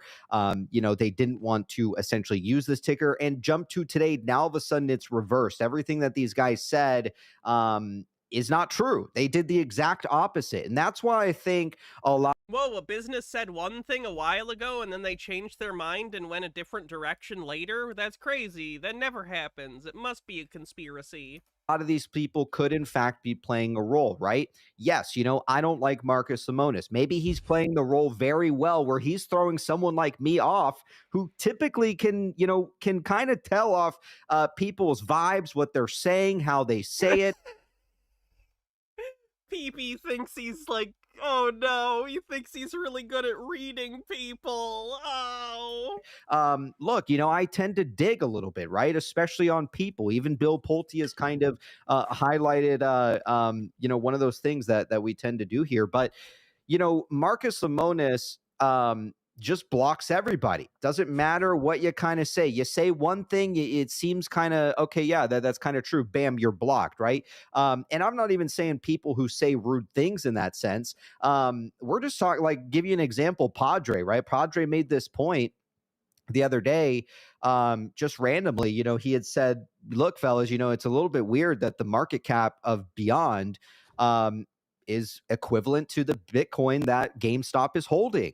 And boom, he got a block right then and there. And it's such an odd thing to block people over. And that's It's not odd. He's tired of conspiracy theorists adding him. why I do believe he could in fact be playing a role here, right? There's even footage of this guy moonwalking backwards while there's a I guess I don't even understand what the fuck he's implying by that. Like, the entire value of the shares of Bed Bath & Beyond are comprised of Bitcoin? Like, what does he think he's saying there? I have no idea what he thinks he's saying when he says that. A collection of butterflies behind him. You guys have seen the tinfoil before. We've been here long enough to you guys where you guys kind of remember that. So again, kind of seeing this happen now, it gives me a lot more hope, right? In faith that this is all kind of connected to us. Even if right now it's a little bit, some people are sour out there, oh, this stock is trading. I've been sitting here for 2+ years. My stock is canceled. When is something going Sorry, I said, why do you need hope? Didn't you already win? to happen, right? And that's why Chitara says, I'm great at reading people and their vibes. If that's true, I guess PP knew that Polte guy was stringing them along by reinforcing their delusional exchange vanity and enriching himself. The Polte situation has made me despair eternally at the fact that we will never have anything approximating any sort of meritocracy. Polte is a dumb motherfucker. Bill Polte is one of the stupidest motherfuckers I have ever had the displeasure of covering, and he now has one of the highest government positions in the world. And it's all because he kissed Trump's ass and gave him money. Human beings are incapable of organizing ourselves in a reasonable or fair way. We suck. We all suck. I'm doing great. why I do truly Thanks for believe that asking. you could see some type of move here. There is one comment as well. I don't know if I have it readily available, but if someone can find it, please post it for us. But there was one comment specifically where some shareholder was calling out Marcus Simonis, saying, look, I don't think you guys are doing that well, as leadership, and maybe you should step down and let someone else take over. And Marcus Simonis agreed with this shareholder. So that is why I do think that it is sometimes very hard to follow, right? But the tinfoil is the most important thing. So we're going to take a look at a couple of these connections today, and I'm gonna show you guys on this show, on this episode today. I'm going to show you guys what's kind of going on here and why I believe that to be so. So give me just one moment. All right, so you guys know that they basically have launched here. We're going to come right back to a couple of these things. So as you can see here from Smudge, you do have a lot of these glitches that are kind of tend to pop up lately. Smudge points out that there's They always point out glitches in trading apps or tickers that happens. It's technology. They're pulling numbers from somewhere, and it's programs. They fuck up sometimes. It's not a conspiracy. It happens all the time to a variety of different tickers. It's just a computer thing. There's an 11,000% gain from 0.0789 price, and it once it. I'm sorry. Oh, that's because it hadn't okay. It thinks it's connected to the old one when it's not. That's why. That makes sense. All right. 11,000% gain from the 0.0789 price it went into. Yeah, it falsely identified the new stock as the same as the old stock because it has the same ticker, but presumably they fixed it since then because even though it uses the same ticker, it's not the same stock. Cancellation at time to play the wild card. And this is what you're seeing on TradingView, right? Like this type of glitch where it's saying that. And I do think that, look, this could, in fact, maybe it has to do with us, maybe it doesn't. I do think that sites like TradingView and stuff like that, they might be kind of bugged like this. I don't think that they typically go off the QSIP when it comes to trading views and some of these sites, maybe even Chart Exchange. I think they're going strictly off the ticker. So if you're seeing stuff like this, that, Bed Bath & Beyond is, up 11,000%, for instance, I don't think it, as of right now, at least, that this is correlated, right? I think this is. I can't believe he actually said that. If this was years ago and he had more people to back him up, I 100% think he would have leaned into that more. How interesting. I wonder if the fact that nothing has happened for so long, at least nothing positive for him, has tempered his willingness to go all in on certain tinfoil because it makes him look foolish, and has historically. Green Guy with a tip says, we were meant to eat, sleep, fuck, and paint rock art, but no modern human wanted this. Instead, we could just be getting high in the desert and staring at stars until we had to collect more berries and kill a deer, and now I get to live until I'm 90. See, I don't want to romanticize that either, because no, people died very young. It was a brutal life. I think living just sucks. I think fighting entropy is just a task that is fundamentally not fun. I think life is not... Okay, shut up, Hannah. Shut up. Back to the show. Is heavily correlated to the actual ticker, the name BBBY. And that is one of the reasons why I believe you're starting to see this, these types of glitches kind of in the background here. So I just want to address that as well. All right, let me find this post here, because there was something that Marcus Lemonis had actually written to shareholders today. I believe it was your post. I genuinely apologize. I've been out of some meds of mine for a while, and I've been in a precarious place, so I need to stop. I genuinely apologize. I'll stop. I know that's obnoxious, and no one wants to listen to my fucking ennui. Michael. No one likes the French. I want to take a look at this entire post here, because there's some weird stuff going on with T0. Like, I thought this whole time that Beyond owns a controlling stake in T0. So why is it an issue? And we're going to read this letter that Marcus Lemonis wrote. Why would there be an issue where the CEO who owns a controlling stake in T0, why would they be having an issue even trying to get them on board with what they're doing? Michael, what are your thoughts? I mean, so originally the New York Stock Exchange was the most corrupt. There was like a lot of corruption there.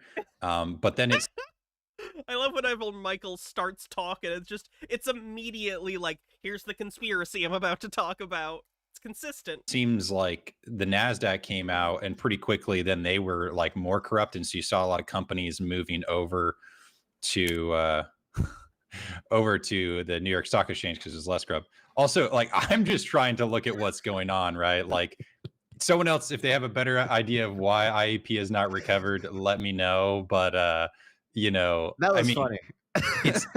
Wasn't IEP's price historically way higher than it should have been because their dividend was fucking insane?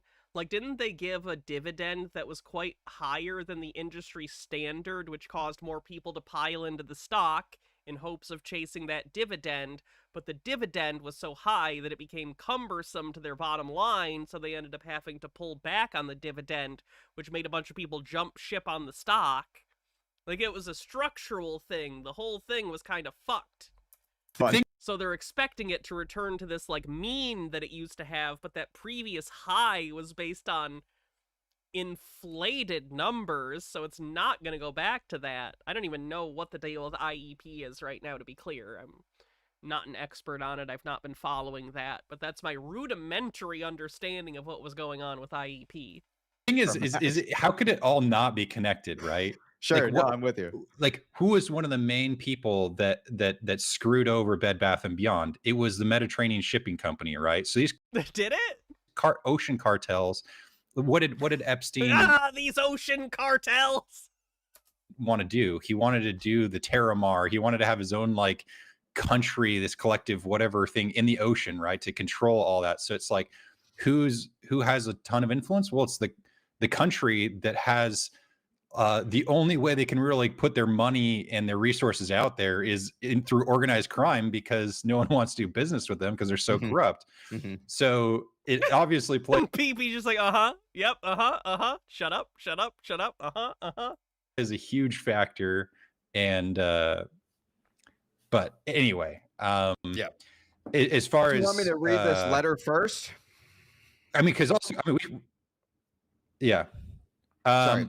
Yeah, go for it, actually. Okay, let me read this letter first, and then why don't we discuss this? So it says here, Bed Bath. By the way, I should say, I know last Sunday I had to skip the patron-only live stream because I was not feeling well, so we will be doing that, I believe, tomorrow. So we're going to do, I think, a chill, like, VHS stream tomorrow for the regular stream, and then afterwards we're going to do a patron and YouTube member-only stream. We will be doing 3 this month to make up for the fact that I, had to skip out on the 31st. Sorry about that. And Beyond Inc. requests T0 board of directors to replace the T0 CEO is what they're asking for, okay? This is dated September 2nd, 2025. Bed Bath & Beyond Inc., BBBY, it's so wrong, man. Like just seeing it like this, man. I don't know. Like it's Bedagami says, I want to say this that I hope will help everyone's mental health. Think of your mind as a canvas in which you're painting yourself on for your whole life. Every life experience is a stroke of the brush, and sometimes someone comes by and paints random streaks. You can erase it or fix it. You can't erase it or fix it. You can only adapt. You can't be fixed, for you're not broken. You and everyone else is flawed. You must adapt to those flaws until the painting is done. Oh, I wish I had my meds. it's like, God damn it, man. It's just so wrong, man, to see this name and this sticker just get like completely stolen, man. It says here, owner of Bed Bath I'm and Beyond. sorry, did he just say the ticker got stolen? Damn it, man. It's just so wrong, man, to see this name and this sticker just get like completely stolen, man. They didn't steal it. They bought it. What are you talking about? Like when I go to the store and I put a loaf of bread on the checkout and they say that'll be $4 and I go, here's $4, and then they give me a receipt and I walk out with the bread, like a thief. It says here, owner of Bed Bath & Beyond Overstock Bye Bye Baby in the blockchain asset portfolio today announced that it has sent a letter as T-Zero's largest equity holder to T-Zero's board of directors requesting to replace the T-Zero CEO. Now it says here, to the board of directors of T-Zero, $4 bread, bougie. For me, it's either sourdough or nothing. writing to you again. I want your bread with the rankest, oldest yeast we can find. I want Precambrian yeast in my bread. As a follow-up to my prior letters, which to date have gone unanswered. While we deeply value our partnership with ICE and the other shareholders, while we recognize the contributions of the current board of directors, we are puzzled and increasingly frustrated by the lack of visible progress in the business. It says the time has come for real change. Hundreds of millions of dollars have been invested in this asset, and we can no longer stand by while performance continues at its current level. We firmly believe that T-Zero has extraordinary potential with its unique special purpose license. It's with David Goon. Let me see if there's anything else in this, and then we'll move on to other stuff.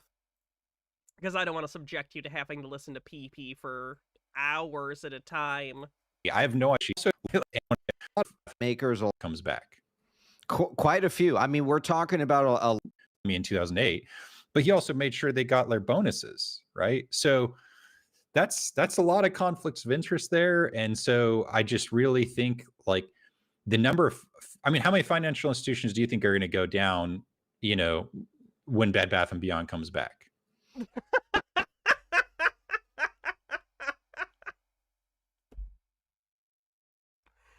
Michael, it's not. There's already another store called Bed Bath now because they bought the name off the corpse of the store you invested in. I'm begging you to touch reality, even minutely. Let the atomic fields of your fingertips graze reality sensually. Quite a few. I mean, we're talking about a lot of market makers, a lot of hedge funds. I think quite a bit.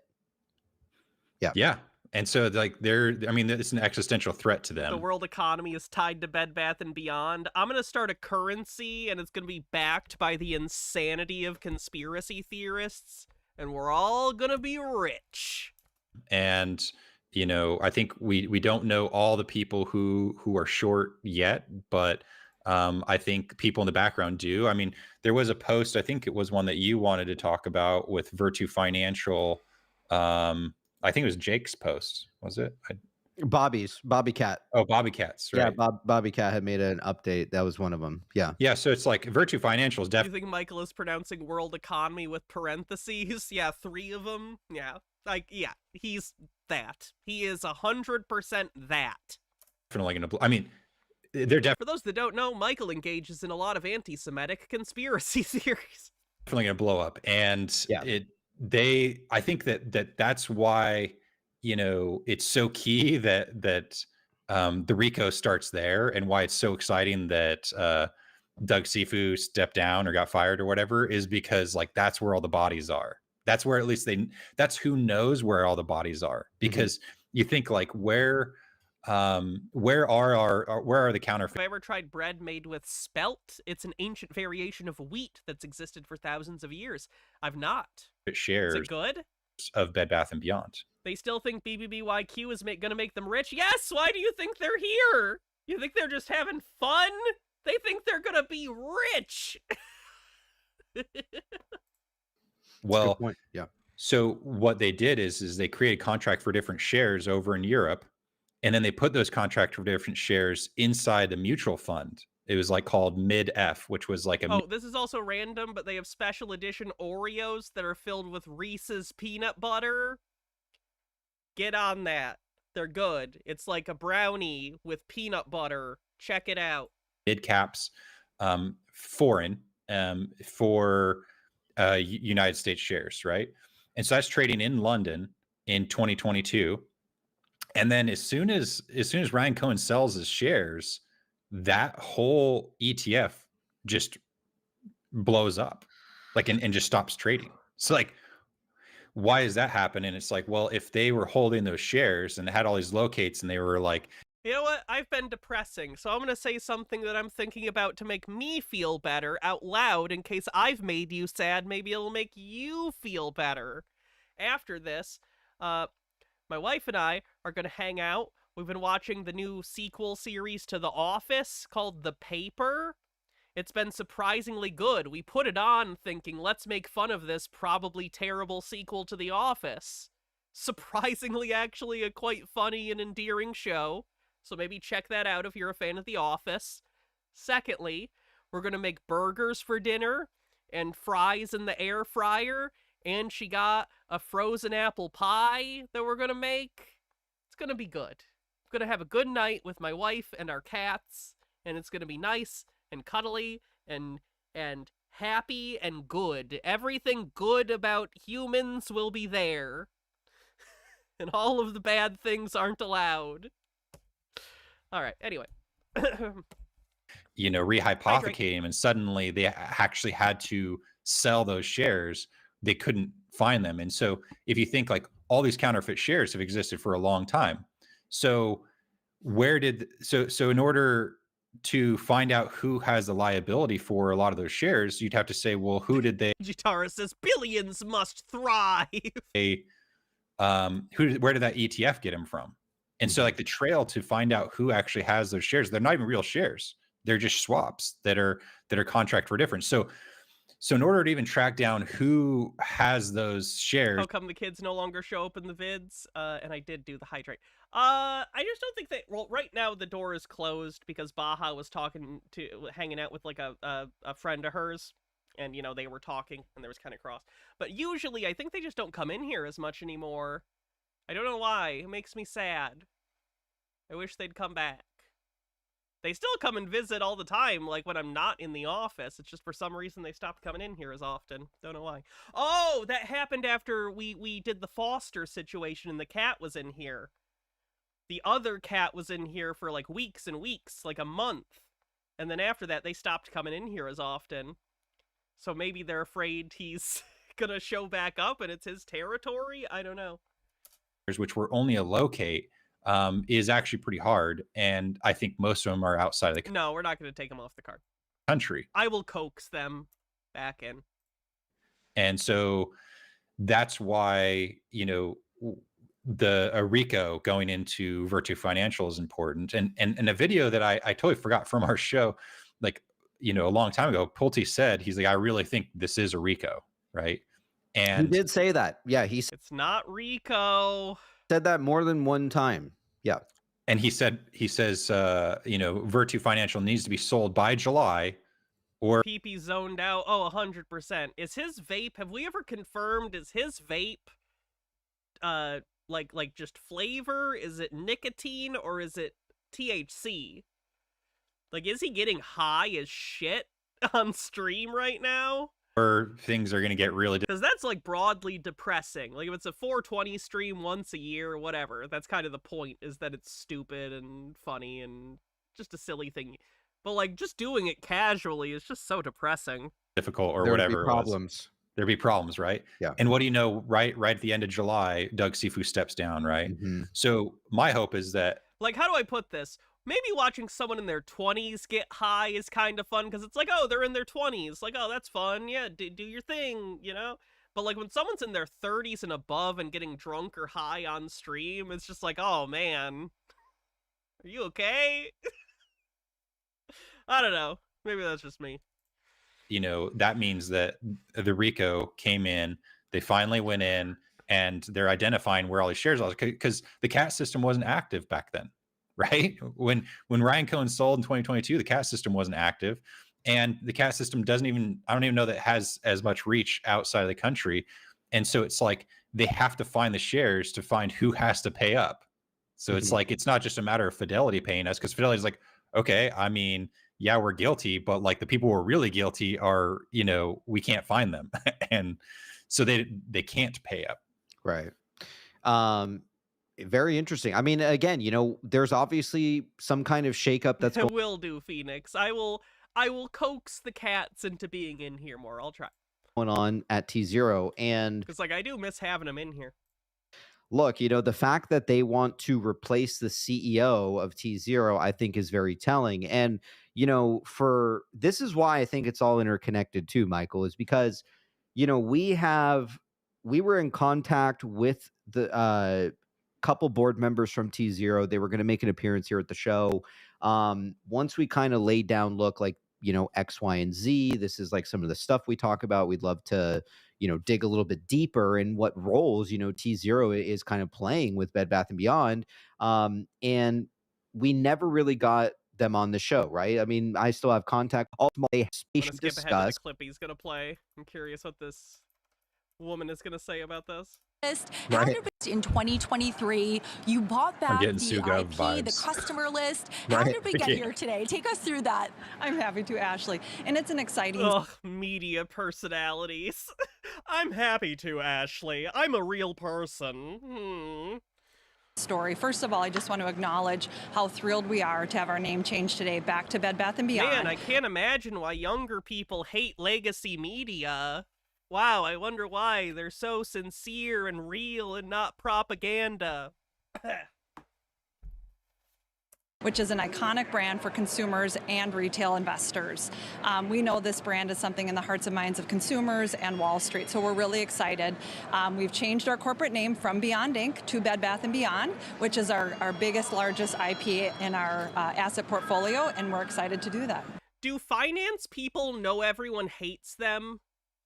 Like, does this lady know that normal people hear her talking like this and are just like, oh, you're disgusting and I hate you?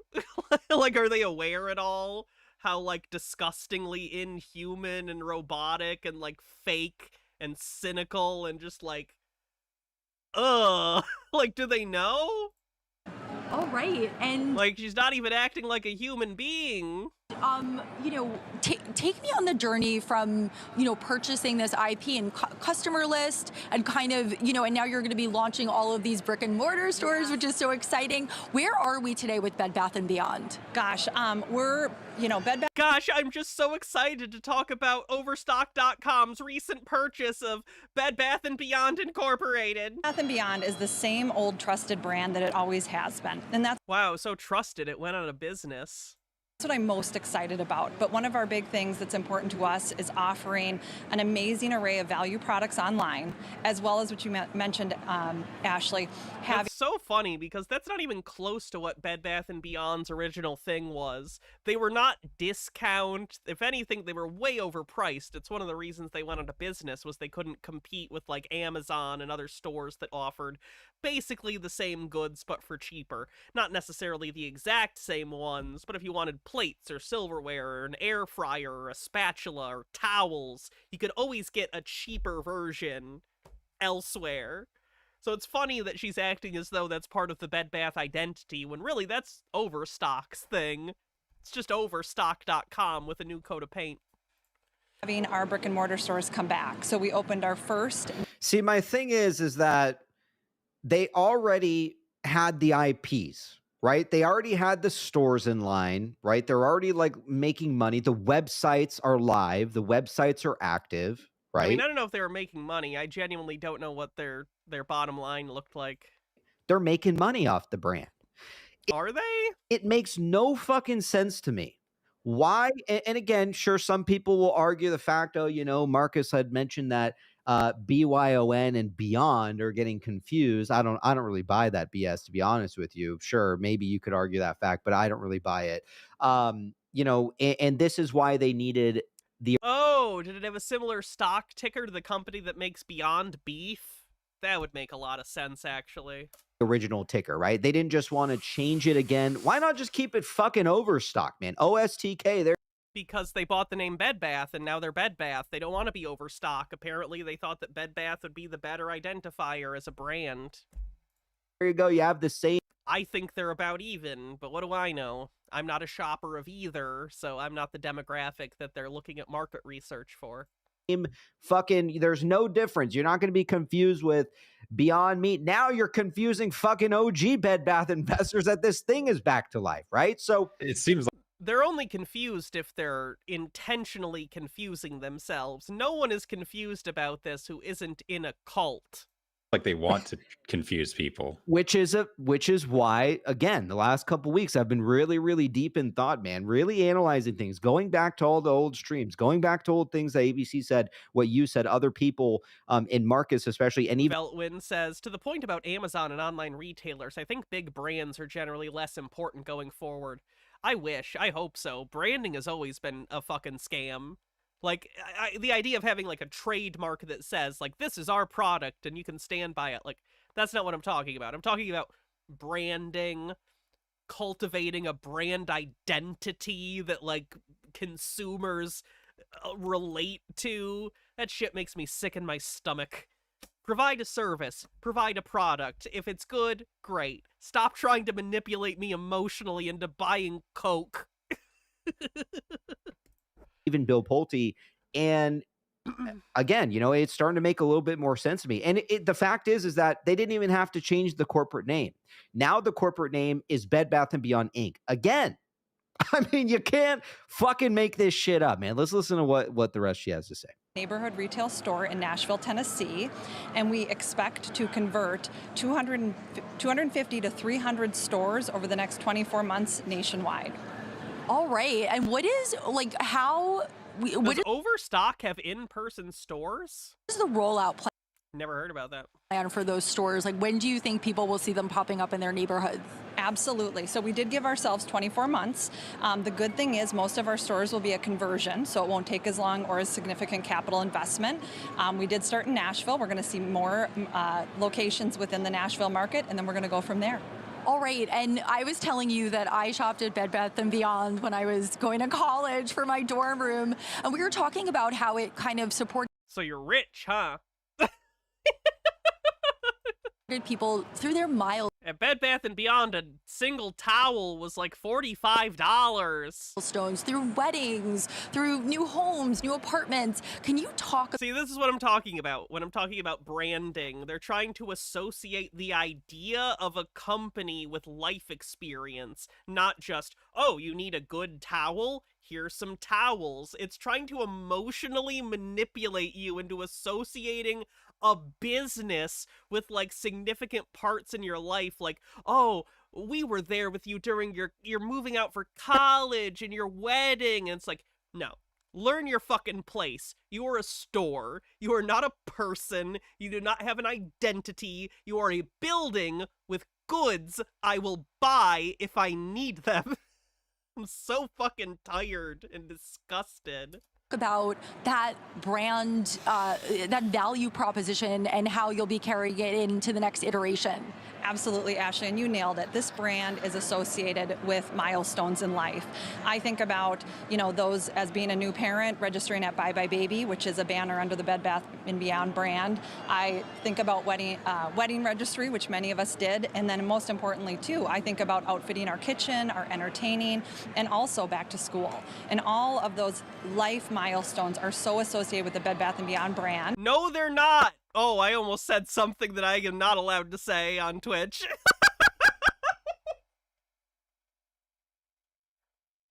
Or I'm gonna dial this down a few notches so I don't get my channel deleted. Okay. We have been operating online, so all of those milestones can be No, it wasn't the C word. I can say cunt. You can say cunt. I don't know if I'd call someone directly one, because it's a lot of stank, especially if it's another woman, because of the like, connotations that it tends to have. Similar with bitch. Not great. I was about to say something not great, though. But, nevertheless. captured online, but we're really excited to give our consumers back an omni experience. And you also have an Oh my god, an omni experience. I feel like I'm watching fucking Vought. endless aisle offering where you can get anything from a blender to a couch. Can you tell us more about that? We do, and I think our endless aisle is a You know where else I can get a blender and a couch? The internet. And they'll bring it to my house. real differentiator from even the previous Bed Bath & Beyond. So when we think about an endless aisle, it's something deep-rooted in our e-commerce roots, something I'm really proud of. And it's a little bit what you said, Ashley. Online, if you're shopping in your basket, you can have a throw pillow, a set of 1,200 thread count sheets, a sectional sofa, and a lamp. And I just think that's a really unique experience that not many retailers can offer. And a lamp? Did you know you can buy home goods in our home goods store? No other store can do that other than other home goods stores. Oh, there are none of them left because this is a fundamentally outdated business model that doesn't work in the 21st century? Oh, fuck! Where do you see Bed Bath & Beyond in the next 5 years? Oh gosh, well, I think the sky's the limit for this iconic brand. I think what's most If I had to say the line, you could pay me $10 million a day. If I had to say the line, I think the sky's the limit for this iconic brand, I would flay my skin with my own nails until I became the new fucking Cenobite for the new Hellraiser movie. It would be so over.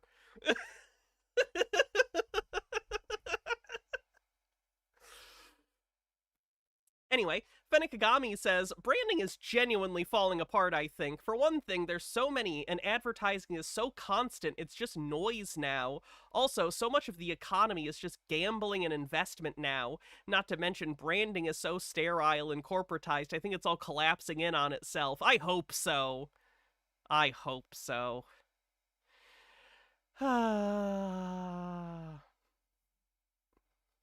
most important to us and at our core is to be in the hearts and minds of customers through our endless aisle and through an omni experience. We want to be a great place for employees to work and obviously return value to our shareholders. And is there anything else you want the viewers to know about Bed Bath & Beyond today, the day that you're announcing the rebranding and, you know, launching?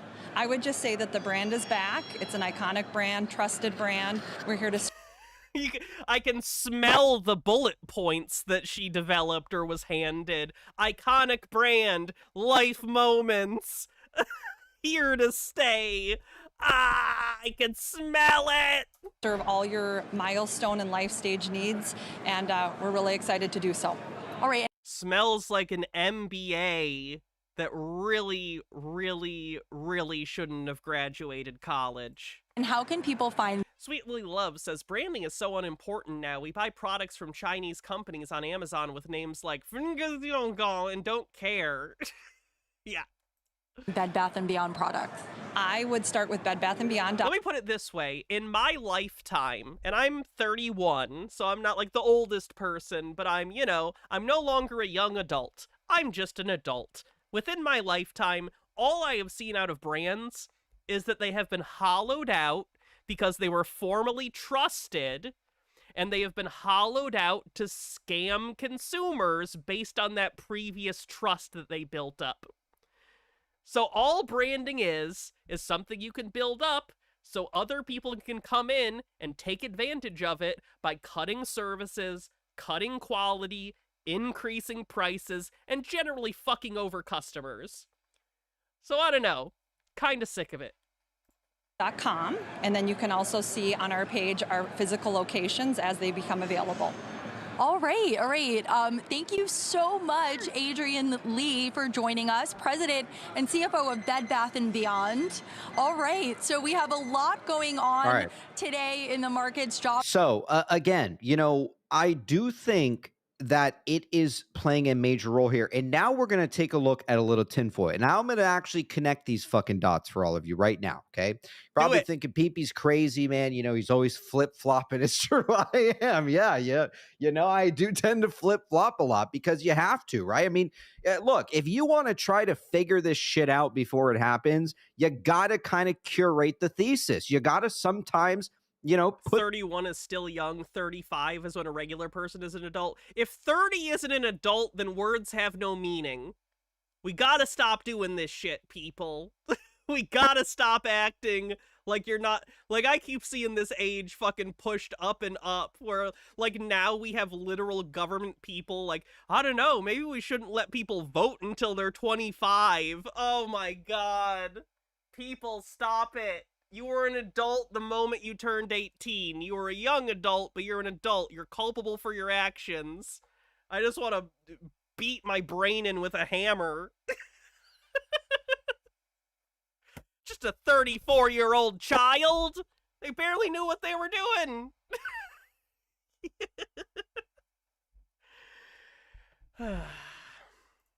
the fucking, bullshit aside. Sure, Marcus Simonis is shit talking me, but I'm digging a little deeper here, right?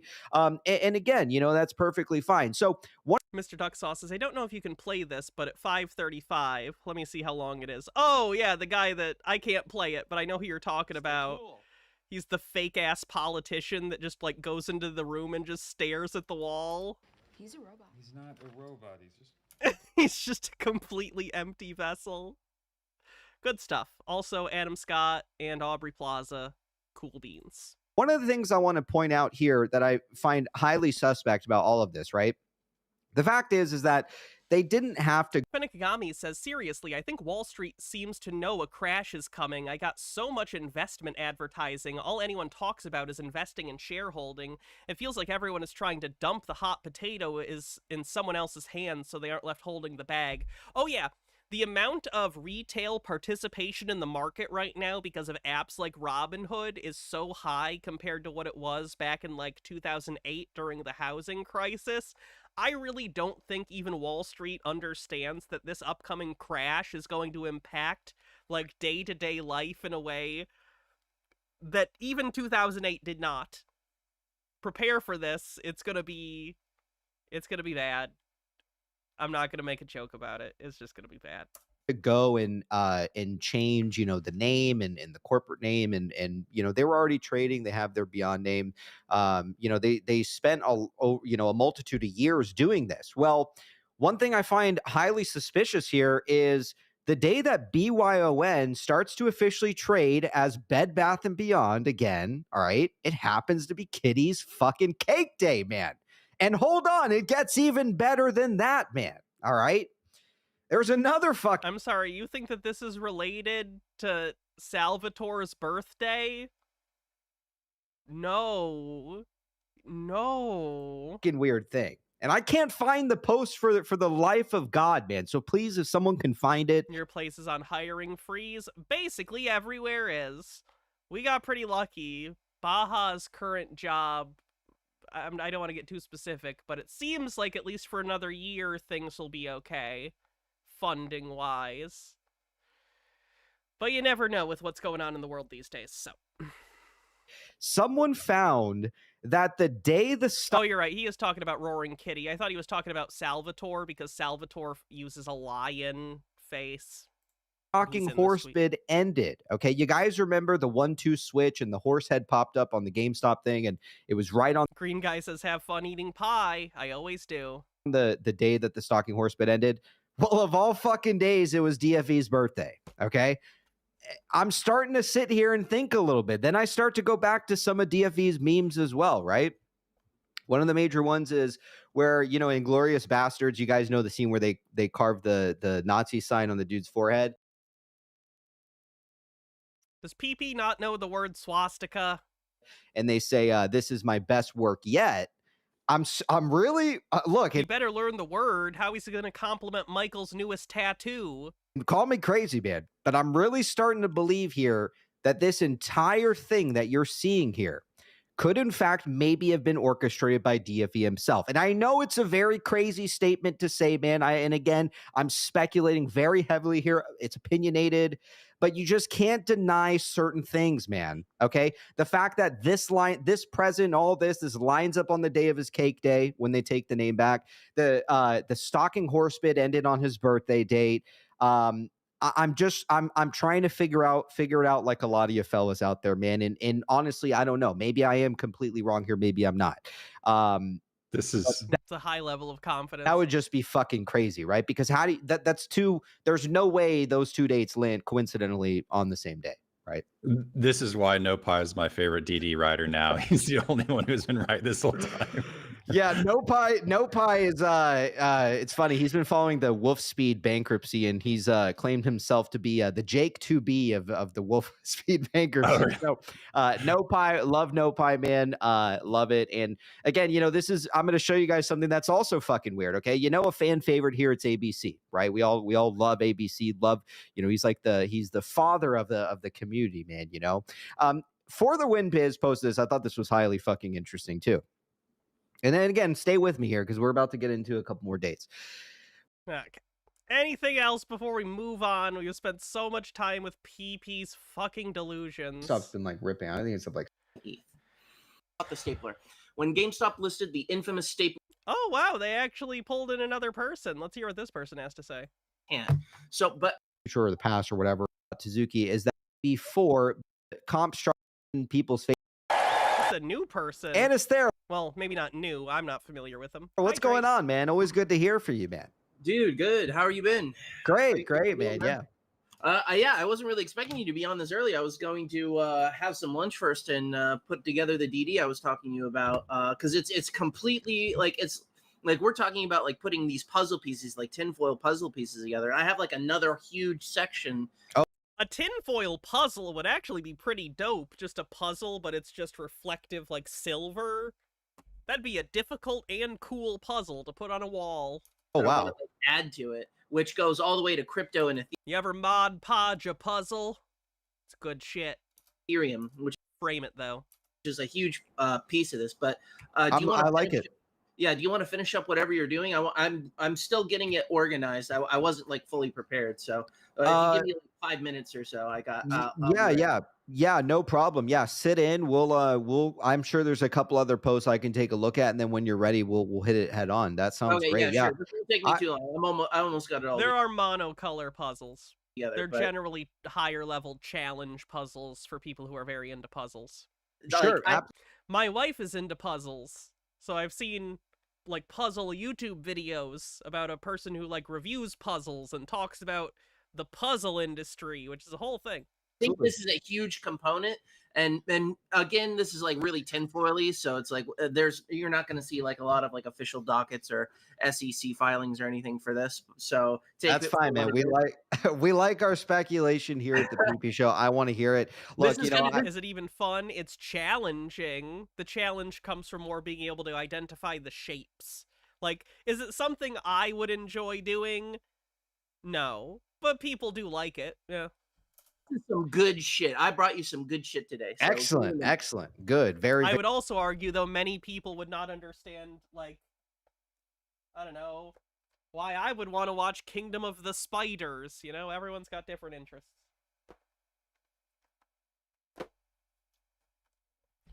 Very good. All right. So yeah, take your time, man. We'll get through this stuff, and then I want to hear what you have for us. So. It says here, okay, this was another post from Just Passing By, which piqued my interest. This has to do with GME and Chewy, okay? Look, I'm starting for the shockwave to make Kraken, and there's like hundreds of people that are playing on this basically like pixelated like metaverse kind of world. So it's really interesting that Are they still talking about metaverses like it's a thing? Stop trying to make it a thing. It's not a thing. VR is not taking off. I wish it would. I like VR. I think VR is awesome. But I kind of get why it doesn't have mainstream appeal. I promise this shit is not happening. I'm sure they'll try again in another 15, 20 years. It's just, It's not catching on. People certainly don't have the money to be spending on expensive stuff like VR headsets right now. So I'm guessing that's not going to be a more mainstream thing, at least not attempted for another decade or so. Are these very involved AI/crypto communities that I are was literally at the used DVD place earlier today trading in my Knight Rider Blu-ray because someone sent me the 4K. And they had so many used VR headsets that they're trying to sell. It's kind of crazy. attached to all these. It's Right. like very creator based. So I find that to be very You love VR, but the headsets need to be easier to wear for it to catch on. Agreed. It is getting there. Like the Quest 3 that came out actually has a pretty thin profile, though I haven't worn one, so I don't know the weight of it. But yeah, I like the overall idea. The execution is not ready for general audiences. Maybe it never will be. It might just be a niche thing that's never mainstream, and that's fine. Not everything needs to be a giant fucking thing. compelling personally. So Uh-huh. anyways, please continue. Yeah. So it goes on to say here, wow, that is just wild. So it goes I hope this isn't a troll, because I like the name. Blasty Booty Toot Master, thanks for following. Sorry, Blasty Booty Toot Master 9000, thanks for following. Please don't be a troll, I find that amusing. Don't make me sad, Blasty Booty. Yay! You're not a troll, hooray. Welcome.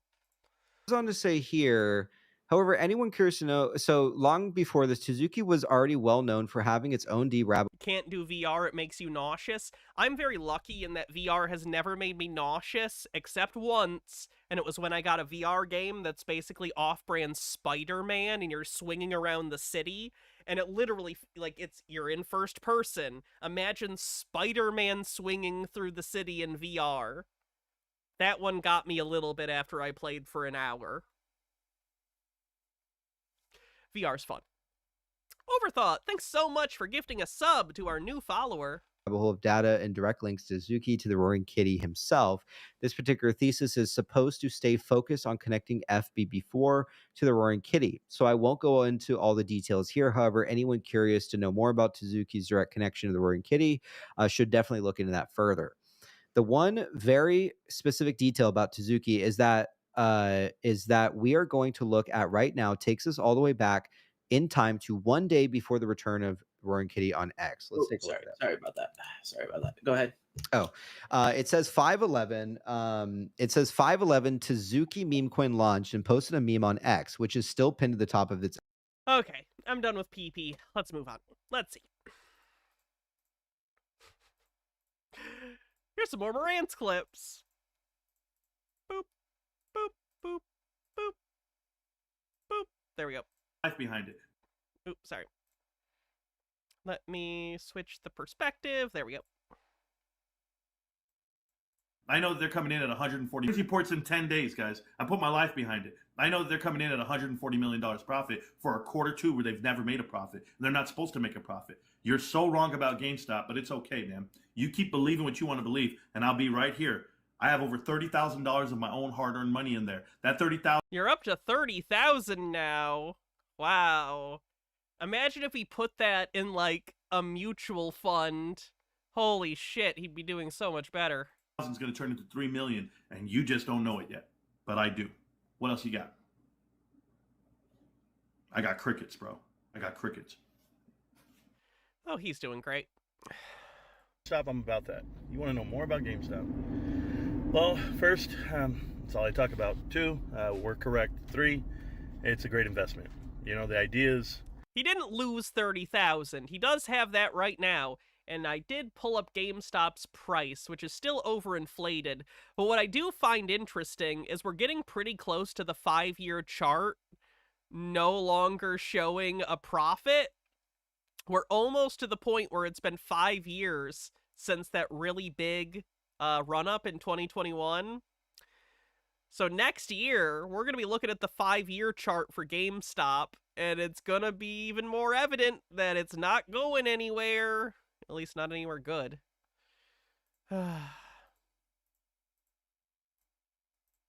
that digital was going out of business and it's a terrible company, all that good stuff, right? Well, watch this. I don't think people really understand Ryan Cohen's like this savant. He builds websites. He builds websites. Wow, no one knows how to code in HTML. E-commerce websites. I know they don't build websites with HTML anymore. And he makes them, you know, more user-friendly, just more adaptive, and it's absolutely amazing how they do it.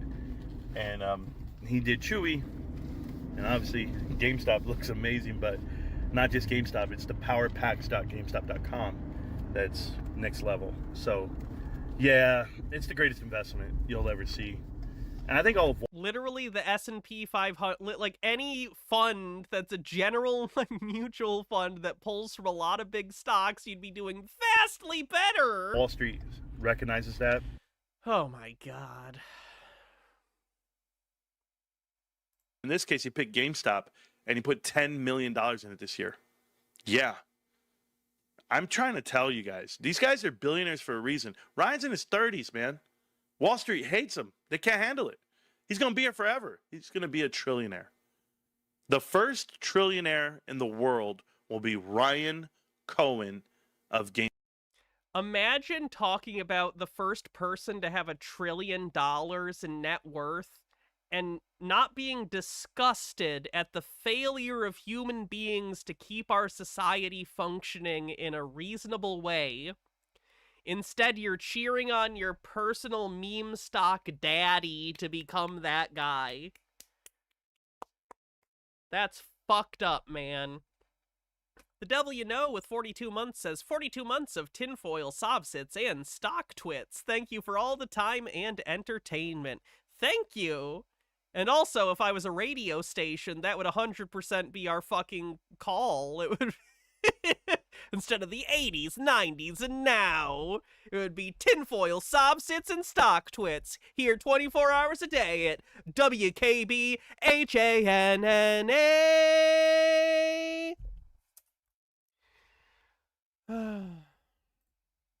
Hi, guys. Happy Labor Day. We're 2025. We're almost there. You know, GameStop is going to explode soon. Tomorrow. It's always tomorrow. You know, the only thing it's ever going to be... It's always tomorrow. You know what else that means? It's never today. So that means it doesn't happen. News is RFK has been replaced. If that's true, oh no. It's a joke, and it's a joke with AI. Don't send me AI. Makes me mad and want to vomit blood. If it was a real story, I'd be happy, though. Beat us in this investment, just so you guys know where I stand with it. This is GameStop. This is the chart. It looks like we're going to hit this wall right now, and we're going to explode to the upside. They kept us long enough, you know, going sideways for 2.5 months. I mean, what more can anyone do against this stock, you know? And every time a YouTuber or a stock bro goes out there and says, hey, we're gonna explode tomorrow, people are excited to see you. Terradona says, Tesla offered a contract to Musk that could potentially be worth $1 trillion. It's disgusting and delusional. Yeah, it's $1 trillion stock compensation over 10 years if he's capable of pushing Tesla's market cap to $10 trillion. We're just making numbers up now. My company's worth 10 quintillion trillion million dollars. Fuck. Hydrate. You lose. People actually enjoy when others lose. That's what makes them feel good inside. You know, I'm going to tell you it's tomorrow. I'm going to tell you it's tomorrow. And when it's not tomorrow, I'm going to tell you it's tomorrow again. And here's why. Time usually wins. Time's going to win in life. Time's going to take away your youth. Time's going to take away your ability to do things. And time has never lost. I would agree. I don't think that this is helping your case. I think this is actively an argument that I would make, if anything, towards Marantz. So that's interesting. And as this stock keeps going up and to the right and or sideways and or down, the only thing that's going to be... He's going to make, and then there's a link from Sabercat. Billions and billions and billions and billions and Oh, I hate this man. I hate him with a burning passion. He's actively emblematic of everything destroying the country I was born in, and it just makes me want to die. We're on a hype train. 43% to level 1 on the hype train. If you want to help support the hype train and the channel, you can always gift subs, become a subscriber, or use bits. It's also September, so subscriptions are discounted. Consonant J, thanks for 100 bits. Beat you is time. That's it. But the reason why time won't beat me, because I've been through the toughest of times. Who can say where the road goes? Where the only time. I've attempted things and failed plenty of times. I like Enya. I think they deserve better than being a punchline. But I don't get to decide the world we live in. The higher you go in life, the higher you go in your viewpoints or how you feel, you become smaller to the rest of everyone else. Everyone else looks at you and says, "Oh, that guy's wrong." I also unironically like the song. What's the song? Fucking from Evanescence. Wake me up inside, can't wake. I unironically like that song, but you're not allowed to. That's a punchline song. He's way up there, but he's wrong. He's smart. He knows a lot about everything, but he's wrong. He's wrong about this one thing because it's not in their time. It's not in their timeline. And I get it. You find comfort in the moments of when things are relatively easy and it just comes to you. You know, you let fear and survival of events mold who you are. The fear doesn't mold me. Survival doesn't mold me. No. It used to. I used to let it take a grip on me. I used to sit here and be like, okay, I have a successful life. I have a family. This is what I have. These are the cards. Don't risk anything. Stay where you're at. But like 4.5 years ago when I started YouTube, 4.5 years ago when I started investing into GameStop, I started investing in February of 2021 after I learned about the movement, learned about what GameStop was. And I decided a long time ago, I'm gonna gamble on me, right? I'm gonna bet on me. If this loss is gonna happen, it's gonna be my fault. But I wanted to see every side of the story. And I think I have. I've seen so many different sides that I realized that my potential to be correct, my potential for the channel, my potential for the information, my potential for my investment is much greater than any obstacle put in front of me. I just have to remember that. That's all I ever have to remember, that I have the potential. I possess it to be better. While everyone else is sitting here with the shrine full of doubt and disappointments in life. You know, remember that time when we tried this and it didn't work out? Remember that time when I invested in this and it didn't work out? Remember that time we bought that house and got foreclosed? Bought that car, got repossessed? Remember I dated that girl, it didn't work out? I understand the... He seems to be under the impression that everything is a good decision as long as you choose to never admit you were wrong, which is an interesting strategy. Caution, I do.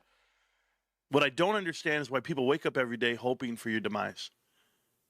Freddy Kagami said, Evanescence is great, but fun fact, one song they never sing live is Hello because it's about her dead sister and apparently she cries every time she sings it. Oof. That makes sense. They'll go to the internet and they'll pray for it. They'll put it up there and they'll be like, okay, this guy's wrong about X, Y, and Z. Marantz, people pointing out that you're wrong isn't wanting you to fail, it's recognizing that you are likely to fail and in fact have already failed, but you fail to recognize it. I think he's upset because someone did a video about him recently. Let me pull this up. I actually want to link it to you guys because it is a pretty good video. and billions and Shut up. Oh, Nemesaur, thank you for gifting another tier 1 sub. I really appreciate it. It was uploaded like yesterday. wake me up inside. Can't wake me up inside. I just want to find it so I can send it to you guys, because I do want to give this person some views. It's like a where are they now? I watched it earlier. I'll pull this up in another tab and I'll take a look in my history to find it for you guys while we're continuing to watch this. Sorry about that. Yet none of it's factual, right? It's just time. You put out information, it doesn't play out the way you want it to. You didn't give it enough time. That's absurd. You can be wrong, and it's not a matter of time. You can just be wrong. Like, that's insane. Like, that's me, like, saying, oh, tomorrow it's gonna rain, and then it doesn't rain, and then it rains a week later, and being like, see, I was right. No, you weren't right. You said it was gonna rain yesterday, and then it didn't. So here's the link. This is a video from a... Oh, no, that's actually not the right link. Give me one more sec, sorry. That's Marantz's But as the time goes on, response. you end up becoming right. And then, you're like, wow, it took 6 years to be right. It took 5 years to be right. You're an overnight success. This is awesome.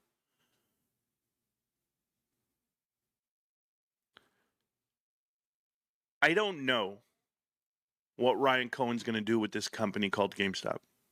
I don't know. Here we go. It's called The Pathetic Fate of Reddit's GameStop Investors by Crispy's Tavern, D&D Tales and Tea. Don't know anything about this YouTuber, so, but I did like this video. So here's a link if you want to check it out after we're done here. I am almost done, and it's worth checking out. The Thinking Sabercat says, here's the greatest song you've never heard of and no copyright. Is it AI? It's better not be AI.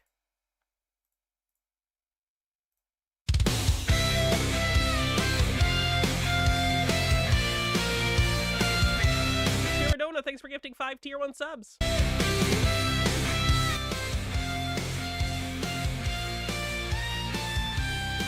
Oh baby, Ross Dower saves us and saves all the world. Ross Dower saves us and saves all the world. He comes to save the day in a broken truck with a stinky denim jacket on his back. He couldn't help this movie, which really sucked, but at least That's AI! Don't send me AI! Why do you people do this? Stop it! I'm begging you. I am begging you before you send me something. Look at it. See if it's AI. If it's AI, I'm not judging you personally. I'm just telling you don't send it to me. I do not want the content on my channel. Okay. I don't know what's going to happen to the stock and the investment. I don't know. But on the other side of not... I'm not going to kick them because this person has been around for a while. I'm just not going to click on the links anymore from them, probably because they've been 2 AI links in a day, and it makes me want to die. knowing is greatness. That's the only way anything great comes in life. And when you don't know something, you actually believe in something, you try it, you attempt, and now you know. But do you know why you're never going to beat me? And I've told you this plenty of times and plenty of moments in this investment, why I'm never leaving, why I'm always going to be in GameStop, why I feel this is the greatest thing ever. I'll tell you why you're never going to win. Out of all you name... Which one does Hannah hate more, AI or anime? AI, because anime I don't actually hate. It's a bit. AI I do hate. Unironically, if I could push a button that would destroy every computer that has the code for AI on it, I would do it. If I could hit a button that would destroy generative AI forever, it wouldn't even... I'd hit the button before you explained it to me. It wouldn't even be close. It's disgusting. Anyway, Fennikagami says, Crispy's Tavern is a D&D YouTuber. I think he's part of Critical Role. He mostly does D&D horror stories, but has been doing what he calls side quests, where he talks about YouTube stuff. Has his own James Somerton video, too. That's good. Oh, cool. Nice.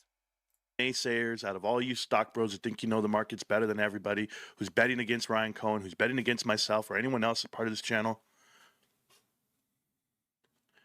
Have you ever been hungry? Thanks for the hype train, everyone. Yeah. You want to know why I work so hard? Well, you can't keep up. You want to know why these videos come out? And the information just keeps coming. Marantz, I don't mean to denigrate myself, but if I ever describe streaming as working hard, you all have permission to take the shot and take me out. Coming. So many people work actual real jobs, and you have the audacity to say that sitting in front of a camera and entertaining people is hard work? Fuck you. How disrespectful to your audience that has to go actually do work. Holy shit. You want to know why? Because I'm hungry.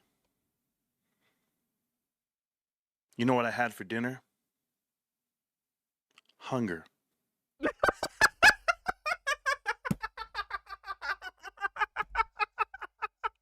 He really thought that was gonna slap. He's like, this is deep, man. This is good. You know why I work so hard? Well, you can't keep up. You want to know why these videos come out?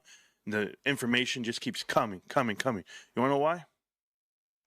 Because I'm hungry. You know what I had for dinner? Hunger. Until you've gone to bed and you had hunger for dinner, you're not going to know what this is. You're never going to see the pain that we go through. I've had it happen. Marantz, you're literally just invested in GameStop. No one is doing this to you. You're acting like you're at war. Broke. I've been broke in. And I'm still here. So tomorrow, when the stock doesn't go up and to the right, and they push it off to the side, and good news comes out, and next week earnings comes out, and the stock doesn't do it. He's being metaphorical. He has food. I want it to do. He's spending $1,500 a week on slot machines. He has food. I'm still going to win. Because no amount of time is going to beat me. That's what I'm telling you. Wait, you just said time is relentless and always wins, and now you're switching the metaphor and saying time isn't gonna beat you? I think you've confused the metaphor. Enjoy your Labor Day, guys. I'll be working. I'll be working for a better opportunity, a better entry point, better analytics, better reasoning. I do all of it the best I can. You guys, well, you guys go ahead and enjoy your families, enjoy everything. I do too. But do you know what I can tell you guys? Lastly, as I leave this, I can tell you one thing. For all you naysayers out there, for all you guys making those videos, those documentaries, and in my DMs and messages, I can tell you something, man. For 4.5 years, I've been in this room all alone.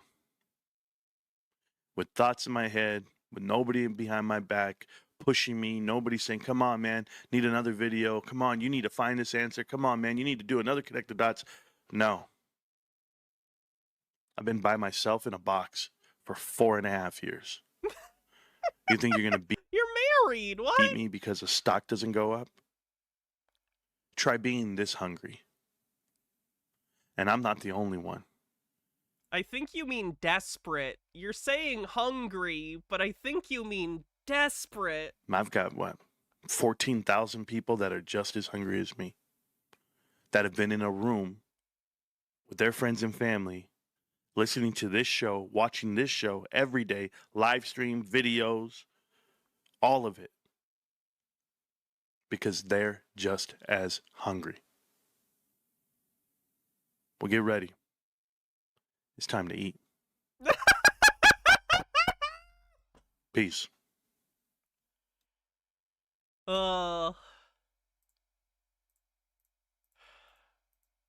Everything is funny, and everything is depressing, and everything is... They got an activist investor and it became a meme stock, and then they raised a ton of capital, correct? Not so much. I mean, that's like the short clips. That's the cliff notes. That's not what really happened. What really happened is GameStop actually raised some money back in the day. They were going to pay off their debt. They had an activist investor by the name of Ryan Cohen, but that was like half the story. They raised $1 billion. They paid off their debt. They're sitting there with the billion. Ryan's saying, okay, I'm the guy. I'm the investor. Now do something. And guess what? Nope. So Ryan goes to the company and he starts working for the company. He says, I'll become the CEO. I'll become the chairman of the board. He took over. It's more than just activist investor. Now it's actual GameStop. He put it on his whole collar. And you know what? And he's working wonders. We know this. GameStop they have a profit, right? A swing profit for the last year of about $1 billion. You wait till you see it over the last 2 or 3 years. They also have almost $10 billion cash now. Does he mean revenue swing? I think he's once again doing the thing where he's conflating revenue and profit. To start out at revenue $1 billion, now 2 years later, they're almost at $10 billion. All of Wall Street wants in. But you got to give Ryan all the credit. He's not taking any shareholder equity. The thing that he owns 8% of this company, and then everybody else is going to get rich that owns this company. Kind of reminds me of something like Amazon, where Jeff Bezos, he just said it the other day. He's like, hey, swing profit, what is this? He's trying to say that because they've cut a bunch of their stores, they're not making as much of a loss as they used to, which is correct. The problem is their revenues are down. It's just that their expenses have also decreased at a slightly higher rate, which isn't a bad thing. It's just that he's acting as though they're becoming this really strong company, when in reality, they're kind of whittling down the core business to nothing and just mostly making money on the investments that they're making. It's a weird thing. I make billionaires. I make millionaires. If you invest with me, you trust me, and I grow the company. Now, I know they're asleep at the wheel for the last 7 years. Devil You Know says, I've been in this room by myself 4.5 years. I smell like the mutant child of gorgonzola and burnt orange. Wait, what? Ruffy? What is that? Rowie? Burnt orange rowie. That's a word I don't know. 7 years, that's everything. But when you look at GameStop, Ryan bought in about $120 million, $130 million worth, and guess what? It's worth like $1 billion. It's probably going to be worth $2 billion, whatever it may be at the time. And everyone else is going to get rich. Go look at Tesla. Elon Musk is worth $300, $400 billion. The company's only worth $700, $800 billion. He's worth half the company. So that's my... Yeah, that's also fucked up. Looking at other fucked up companies with really disgusting compensation packages for their narcissistic CEOs, that's not something you should want for any company you're invested in. That's not healthy. Terradona says, and what is GameStop doing with these billions? Totally not investing in their stores and employees. The point, you could be the richest man in the world, and you might think you're somebody. You're nobody to me. Yes, also, he does not just own Tesla. He is involved in a multitude of businesses I wish he had nothing to do with. It's about making billionaires and millionaires, and that's what GameStop's doing. GameStop's going to make everybody rich around them. Why? Because the value's there, and all of Wall Street knows it, guys. You don't go from $1 billion cash to almost $10 billion a year later, and you go and look at it. There's like 4 retail companies with more cash than GameStop. That's it, and we're talking. Right, they need to do something with it. Like, fully, GameStop has so much money, they can do basically whatever they want. And maybe whatever that thing is will make money. I don't know. They need to do something with it, though, to make that happen. Amazon, Walmart, Costco. James with a $2 super chat says, we're all part of Hannah's cult. I know you're making a joke, but don't make that joke. I don't like jokes about people. How do I put this? I spend most of my job looking at online communities that function as cults, often with a central leader that gets nothing but sycophancy thrown at them constantly. Don't do that to me. I never want to be that. I'm a person. I'm a random bitch on the internet who makes bad jokes. Don't do sycophancy at me. I am not deserving of it, and I do not want it. Just a Peach says, Green Guy and I are going on an adventure tomorrow. We're going to build a bear for my birthday, bears, and then pick up a thing for him that he has wanted. Well, cool beans. Send a picture in the Discord of the bear. And CVS. That's it. GameStop's top 5 in the world for cash on hand. And guess what they get to do? They get to deploy that cash. And they get to put it to work in the markets, and you get to see it happen in real time. And then you're like, maybe I should invest with somebody like Ryan. Maybe the guy did it right. Maybe Ryan Cohen is the type of CEO I want to invest with. And why? He doesn't take a single dollar. He doesn't charge any money. He works for free. And if people know, oh, boo-hoo, he's a billionaire, he doesn't have to. You don't know. You don't know his finances. You don't know if he's liquid or not. But you know what? All you guys out there who don't put your money in GameStop, we'll remember this day. We'll remember August 21st, my daughter's birthday, 2025. GameStop was $22.50 a share. And we were all telling you then, it's so manipulated. It's so held down. It's so pinned down. This stock should be everything. It should be $1,000 stock. It should be $500 tomorrow. It should be $500 a share for the game pawn shop? Why? Because you're addicted to their slot machine? That's how valuable it is. And You know what? I would agree. If everyone was like Marantz and everyone was a gambling addict that for whatever reason wanted Pokemon cards, maybe GameStop would be worth $500 a share tomorrow. Luckily, that particular hell has not been unleashed on us yet. they can short it all they want. They can do what they want. They can swap it. They can spit it, slip it. They can do whatever they want. We know the truth. That's why we never sell. Well, I don't. I'll see you around, millionaires. Peace. Thanks, Marantz. You're doing great.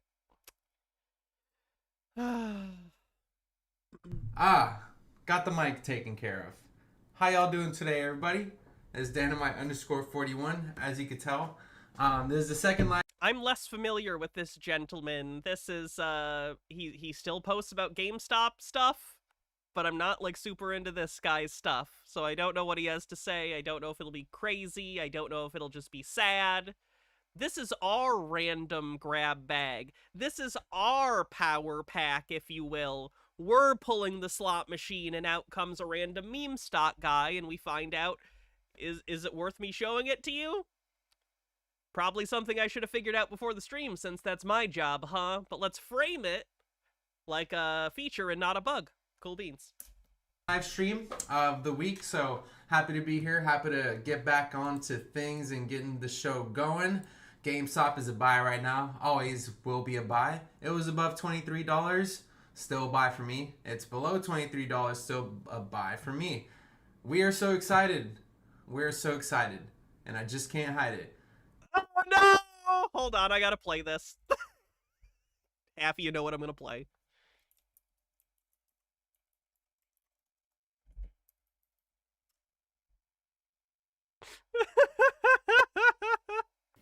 Tonight? Pills? You mean you really are taking drugs? I need them. Jesse, give me I those. need them back. I have to sing. Jesse, you can't sing tonight. Yes, I can. I'm so excited. I'm so excited. I'm so Jesse. I just want to point out that if I was a drag queen, I would 100% do the I'm so excited song, but like a sad version, and it would definitely include me lip syncing that particular audio clip. I'm not though, I'm just trans, so sorry. I'm not the cool artsy kind of queer. I just require surgeries to feel okay in my body. What are you gonna do? This is not financial advice. I just like to talk about my favorite stock. While I was going back to the kitchen to get me a bottle of water, I was just thinking, why not buy me another share? I've already bought a share this morning on the way up, and now I want to buy another share, so I'll make that 3 shares if I buy. I'm just thinking about it. As y'all do know, I have a SoFi account with my credit card, or a SoFi credit card. Anytime I get points back, I don't even turn it into like flight points or vacation points or paying off stuff that I've already paid for. None of that. I turn those points into buying power in the stock market, and I only buy one stock. You can take a wild guess at what that stock is. Okay, class, welcome to day 1 of investing. The first thing you need to know is the word diversification. So you don't put all your eggs in one basket. You don't put everything on one thing. because that becomes an incredible structural failure point for you financially. You can't have everything be on one make or break, because when it breaks, so will you. You want to distribute that risk across a variety of different investments with different risk profiles. It's the most undervalued freaking asset. And can I ask, as a leftist, why I understand the economy and capitalism and how it's at least supposed to work better than the acolytes of the free market that are obsessed with sucking Ryan Cohen's sweaty cock and balls? Right? It seems like I'm supposed to be the financially illiterate one who, like, stands in bread lines and complains about working or whatever. But, like, kind of feels like I understand this better than these people, and they're super into capitalism. the stock market, super manipulated like the rest of the stocks are, but there's just so much going for it. Take a wild guess. I don't know. Maybe it's the title of the video. Maybe GameStop. Or is it a sell? No, it's not a sell. It's not a sell. I think the only sell this guy's gonna see is a padded one after he realizes he's wasted his life. So I'm about to log into my account. I have Fidelity. Y'all, I'm sure y'all are aware of that. And I'm about to put some money in. Because I want to buy third share of GameStop. And, you know, you don't got to be like me. You could buy just one. Or if you can't afford it today, don't buy one at all. Of course, you got to look out for yourself at the end of the day when it comes to managing your own money. But I'm going to invest in the Hashtag not financial advice. company that I support as much as I can. So let me go ahead and do that and stop talking real quick. It is $22.54 at the moment. Let's go ahead and put the chart up really quick. Korak says, I almost forgot, Hannah, since this is a meme stock stream, Nelson Willis got threatened with sanctions by the Fifth Circuit, so we might get a new baggie getting sanctioned soon. Oh, good. Couldn't have happened to better people. Literally. Also, hi everyone. Hope y'all are doing well today.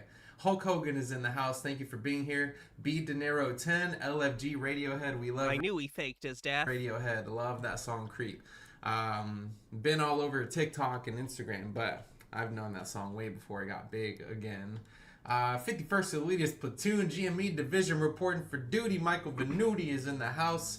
How you doing today, broski? The mod is in the house. Shitty service where I'm at, but I'll try and tune in. It's all good, bro. You could always catch it later. All right, get to your shitty TA. But here we are, back in it anyways. But I forgot what I was saying. Price action. I've loved the price that it's been at because it's given me the opportunity to just accumulate over time. Fun fact, you could say that at virtually any price point if you can afford to buy a share, I guess. But yeah. Currently on my break at lunch. I am working at, well, I'm off the clock because I'm on my lunch break right now. Oh my god, he's doing this on his lunch!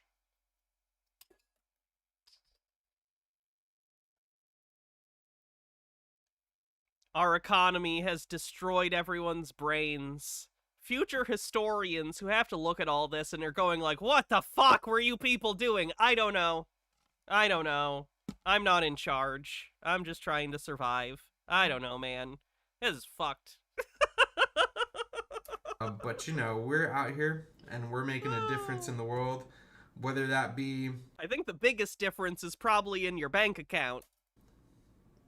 Changing our mindsets and becoming more positive, or investing into companies that'll pay off for us, or...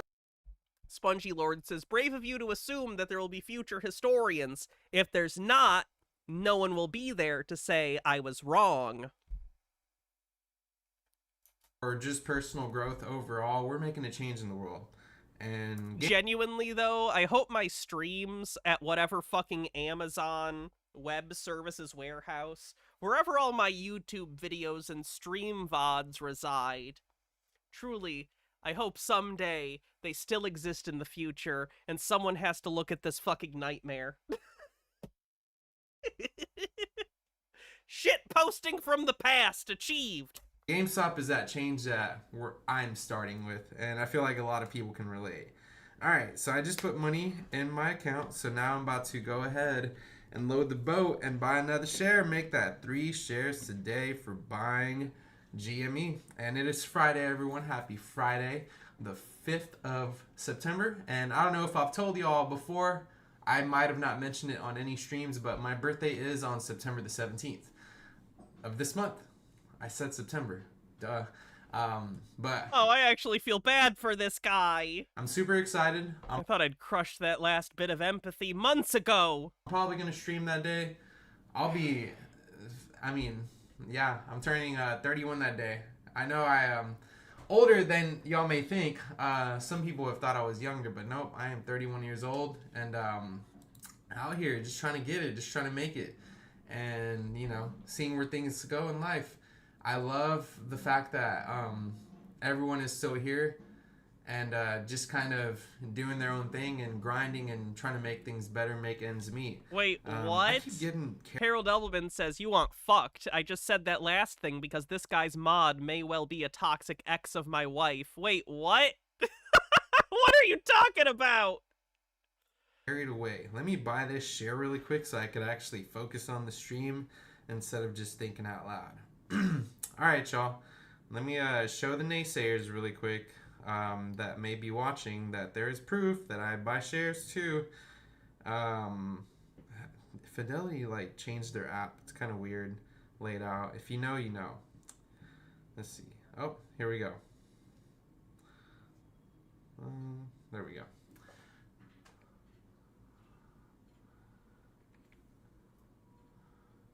Is it there? Not You'll legibly. be able to see that I did buy it today. I'm trying to like, how do you make it focus? I don't know how to make the camera focus. I was gonna say fucking Zoomers, but this guy's the same age as me. Jesus Christ. Y'all get the picture, right? 31 is so young to ruin your life. I was ahead of the curve. I did it even earlier. But yes, GME bought it today. I don't have much to Fun fact, your life can be ruined the moment you're born, by the way. Due to no fault of your own. There's a fun fact for you. You can just be born and your whole life is fucked and it's not your fault at all. The human experience is truly a nightmare. talk about, really. It's just that I did put in a request for an appointment for those meds, by the way. I'm fine. The joke, the very dark comments are a part of how I cope. I'm fine. your boy wanted to get on here for a If I bit don't verbalize them, they'll build up. to let y'all know that GameStop is not a sell. I know the title of the video may be misleading, but that is not the case. There's so much FUD on the internet. FUD articles. People on Twitter. People on Reddit. Putting out Well, alright, Harold Elberman. That explains it. hit pieces about Ryan Cohen, about GameStop, about the Nothing says I'm fine like screaming I'm fine. As we all know, I'm the most mentally stable person in the world. I've never had any sort of mental health issues whatsoever, so I'm good. people that supported and invested it and how boneheaded they are about that decision when it comes to buying stocks, you know, all of this kind of stuff, just in a bad light, negative connotation about the company, yet the company itself is doing really well, and people that like to put out false news and all that stuff aren't mentioning the positives, like the board of directors and the CEO are actually buying shares. And All right, man, that's great. I'm very happy about that. Well, what's their business plan? Can you explain what their business plan is long term? Because they don't seem to be able to.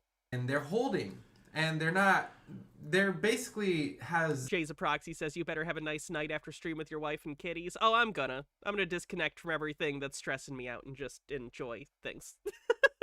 I just get stressed out on stream sometimes because by the nature of my job, I look at delusional people or people who have been victimized by fucked up systems that no one individually has control over. It's confronting a lot of things that give me anxiety about the human experience and society at large. What are you gonna do? zero salary, because of the fact that they're tightening up the expenses of the company, which has increased the profit margins over I read it, Spokane Dog Man. time. I just didn't read it out loud. So, I like, read things, guys, especially when I'm looking over here. The camera's here. My main monitor's here. Second monitor here with both chats. I am often reading the things you guys say. I just don't respond to all of it. if you fixed it Because we would never get to watch anything if I responded to every single thing. and you don't want to break it, then just keep it fixed, is what I'm trying to say. And that's what they've done with the balance sheet and how to run the company, because there was a lot of bad actors running the show for a while. I mean, they had so much debt, and then, you know, we came in the picture. Ryan Cohen came in the picture. I like the "we came into the picture" bit. It's like, yes, that's true. You and other investors gave a bunch of money to GameStop that they're now sitting on. Congrats. And guess You what? successfully gave them your money. Hooray! Now we're at $9 billion, and we have unlimited capacity to do whatever we want. But while we're just hanging on to our $9 billion, we're still generating income. That's why it's crazy when people are like, okay, well, y'all got $9 billion, but how are y'all going to generate income? That's the argument that I get. Because they know that we have $9 billion now. They can't like, really... I've expressed this before, and I will express it again. It's not enough that you have money, or even that you make money. It matters how efficiently you make money. A business in the market is effectively a machine to make money. In terms of how investors view the company, it's basically a mechanism to turn their investment into more money. So how efficiently can you do that? At what percentage can you expand people's initial investment? At what ratio? And GameStop's is shit. They have a lot of cash, so they're like a big Rube Goldberg machine that has a lot of components, but none of the components work together in an effective way to make an efficient machine that creates profit, right? How do these people not get this? What do they think businesses are? What do they think we're existing in? They can't really say much, but imagine if Target or Best Buy or any of those like other, well, I think Target's in a crunch, but imagine like those big name companies that have like I guess like in the eyes of a lot of people a stronger legacy. Imagine if they had $9 billion, they'd be talking about that for days upon a time. Because, I mean, if they were going to do something with it and were already a proven company, yes, because that's a different scenario. Can I interest you to the concept of context and how it completely changes the situation we're talking about? that's their own perspective, and that's how they've been fed the information that these are successful companies. And yeah, they're thriving, they're doing all right, whatever right now. But whenever GameStop has $9 billion, or whenever GameStop buys Bitcoin versus another company, GameStop gets shit on. What, I forget which Any company buying Bitcoin should get shit on. company it was, but they bought 7 or 8 Bitcoin, like basically not much for, you know, compared to 4,710 Bitcoin. Yeah, they spiked. We just stayed flat. If anything, we went down in price, which, by the way, I am not mad at it, because I know we bought Bitcoin and y'all are going to push the price down. I'm going to buy more. Push the price down. Y'all could keep on putting the hit pieces out. They've been doing this shit for like 4.5 years. It's about to be 5, about how GameStop is just a sell.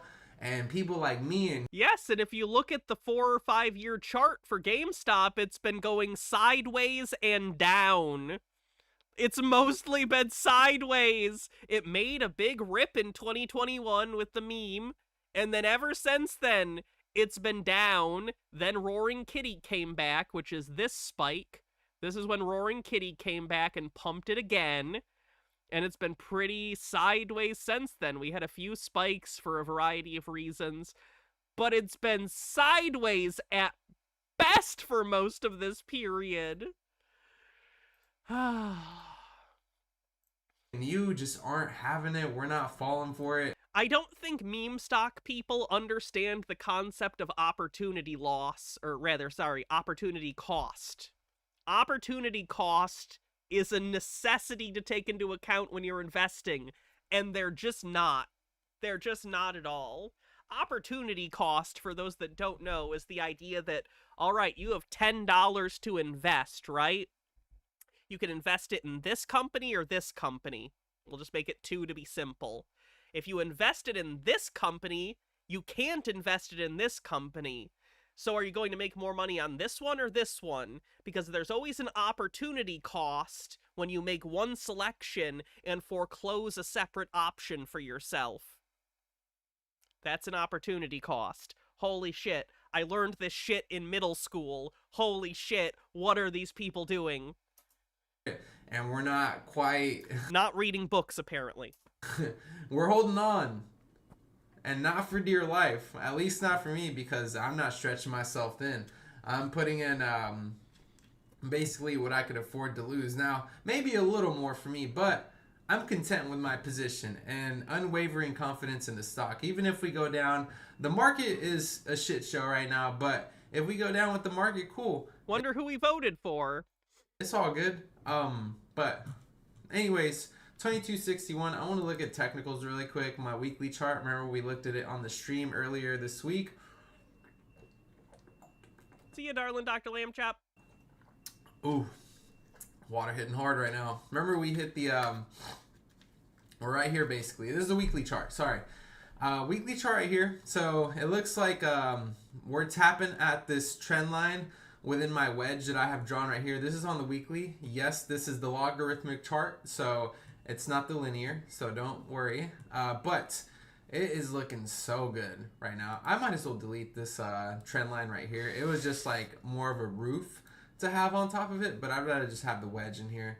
And these lines are basically resistance and support lines that I've had for GameStop for a while. Like for example, here we bounced off back in 2024 in the fall, here in August, and then September we pretty much double bottomed, essentially, actually triple bottomed, and then we went up into the winter, pretty much the back half of 2024 into early 2025, and then we did touch my wedge.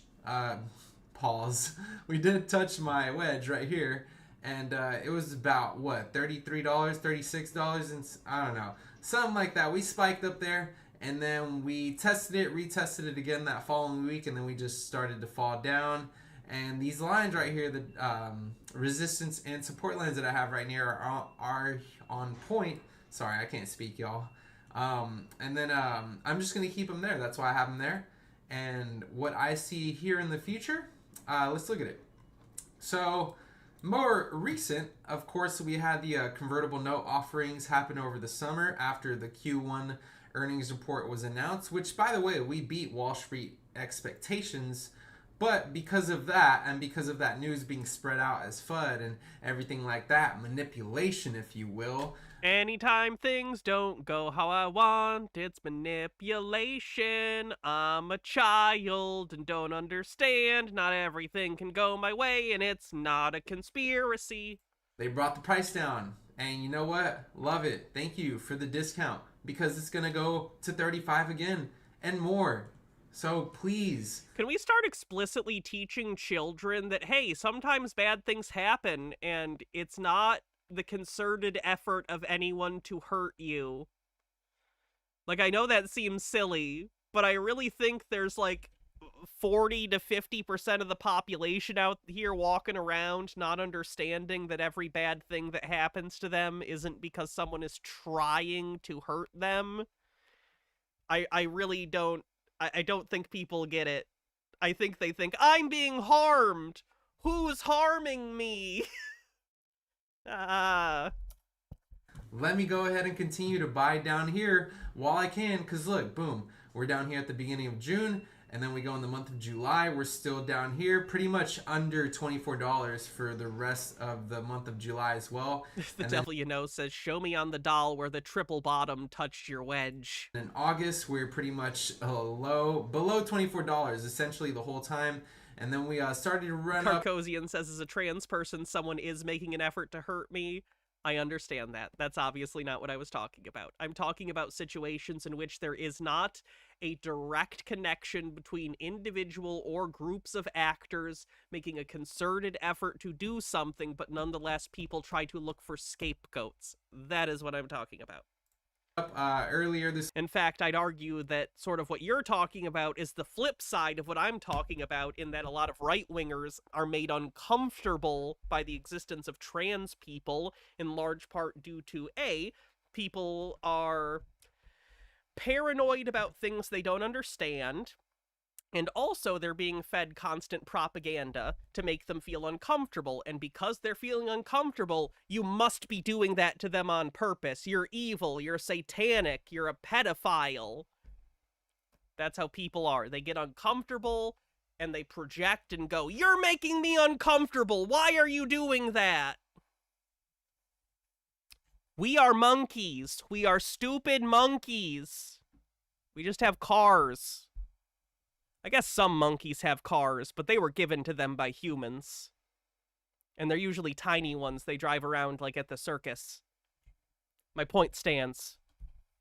This week, I believe we ran up to 23. 23 something, so not really much. Yeah, 23.70 or something like that. But yeah, and we went back down. And what I think we're doing to end the week off is testing this trend line right here. Now, call me crazy, but going into the next week, I do think this intersection that I have right here with that support/resistance line is pretty much going to be the new support line. So it's basically what I'm going to put 2286. So yeah, I think that will be our new support line next week. Of course, I know. Have I heard of the Huffman family? Yeah, I actually covered them. We're probably going to do an update on them soon, just to see how they've been doing since the dad got sent to Ukraine. Maybe tomorrow. I'm not sure, though. Sometime in the next week for sure. I also want to do a follow-up to the Paul and Morgan vid I did, because there's still a lot to go over with them. I'm not a day trader. I'm not a swing trader. I am an investor. And I just like to look at charts because they're fun to look at. And honestly, I feel good about it too. I don't buy calls though. None of that. I just invest. I'm just a guy that likes to invest. But yes. I like the stock. When earnings is announced next week, who knows what's going to happen, man. I'm super excited. I genuinely have not been paying enough attention to GameStop the past like 2 or 3 quarters to have any idea how Q2 earnings are going to go, but I know a lot of them are super excited for them, so I'm kind of hoping it's a big turd, because it would be funny. I will have an off day, or not an off day, but I'll have a half day. Oh, you know what? Now that I think about it, I might have to, I don't think I'm going to have a half day. I'm going to have, no, I'm lying, because that'll be the week after. I take that back. I'm getting my days mixed up. Sorry, y'all. But yes, next week I will be here. Not live though. More than likely my half day, because I'll be working until 1 next Tuesday. So I'll be able to catch the earnings on Marantz's stream.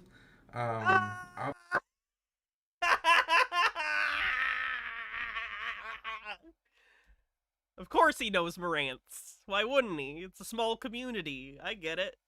I'll be there for sure. I won't be streaming that day. That's all Marantz. His show is amazing on earnings day.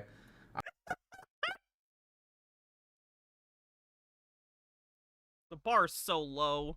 Sergio C's in the house. What's up, my bro? Sorry, there's this skin on my hand that I'm trying to get off, and it's irritating me. But Sir, that's supposed to be there. Are you a spooky skeleton? Legally, you have to tell me if you're a spooky skeleton when I ask. I'm gonna let it be. So, anyways, technicals are looking good. And even if we crap the bed, which I don't think we're going to do, but who knows, expect the unexpected, prepare for the worst, and hope for the best. But I think we're probably going to trade within this wedge if we don't go outside of it, whether to the downside or to the upside. leading into October and then November, and then But what if something unprecedented happens and this statistical analysis means absolutely fucking nothing because it doesn't take into account actual real-world events changing the material outcomes of what the company is capable of doing financially? I mean, let's draw lines! I drew the line! I drew the lines! It fucking goes up! Ooh, they converge! Ooh. of course at To be clear, I know TA is an actual thing, but these people don't generally actually do it.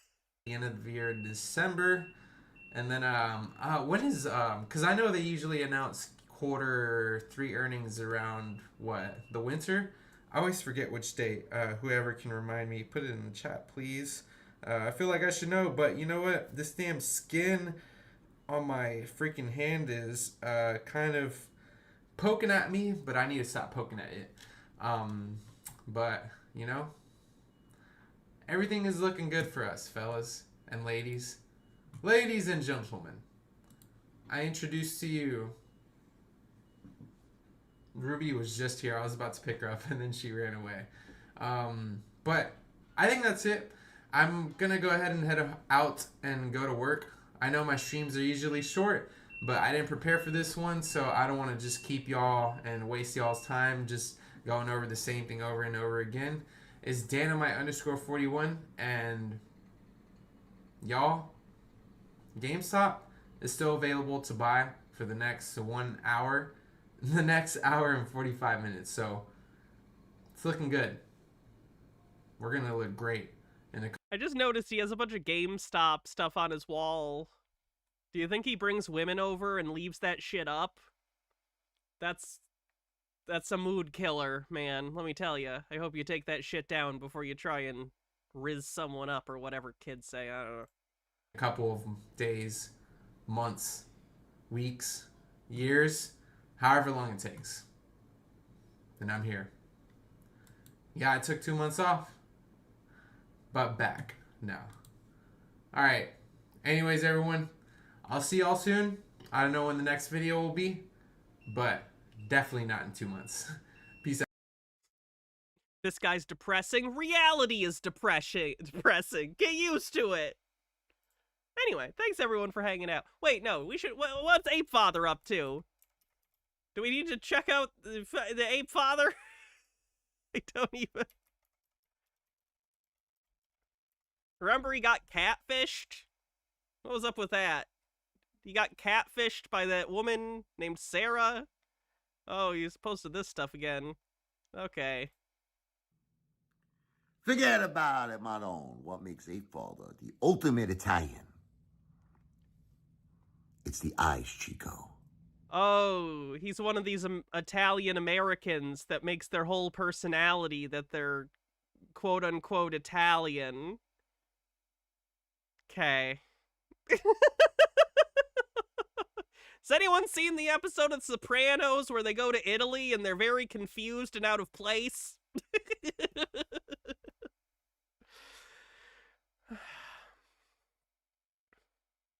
Okay, good. At least he seems to not be talking about the catfishing thing anymore. I know he was kind of losing his fucking mind about that.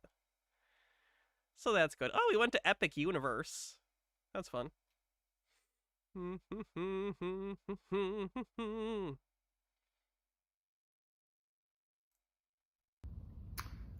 So, as you can see, I'm in the stairway here. I had a long private conversation with Megan. The truth is, I came across too strong. Okay, this is not a love con. She's not a bad girl. She's actually... I'm sorry, is he getting catfished by another person? Oh, well, it might be the same catfish, but a different profile? A great girl. She had a very long conversation with me and she got nervous. I have a tendency right now when I think I'm going to lose somebody in my life that I kind of go a little, you know, cuckoo, okay? Yeah, man, stop trying to, like, this is what I don't get about Ape Father. He had some traumatic stuff happen in his life recently. He lost his wife, he lost his mom in a very short period. Why is he trying to date women within the same year his wife died? Like, he's not even seeking therapy or anything. Like, he needs to psychologically deal with the trauma he's been through before he starts to try and reconnect with people. He hasn't healed from the trauma of losing his wife. And I'm not making a joke or anything about this. I feel bad for this guy. I think he needs a lot of help. And I just wish he would do it. But I'm not in control of people, so I can't tell him what to do. So, forget about it! There's the joke. Okay. So let's see who we're going to rate on Twitch. Thank you everyone once again for hanging out today. I appreciate it. I know my vibe's a little weird today. Sorry, I'm doing my best. I will be back tomorrow. We're going to watch something fun together. We're either going to do VHS or like Public Domania, something like that, where we can watch some like old shows or movies or something together. Should be fun. And then we're also going to do a patron-only live stream. A patron-only live stream after that. So, cool beans.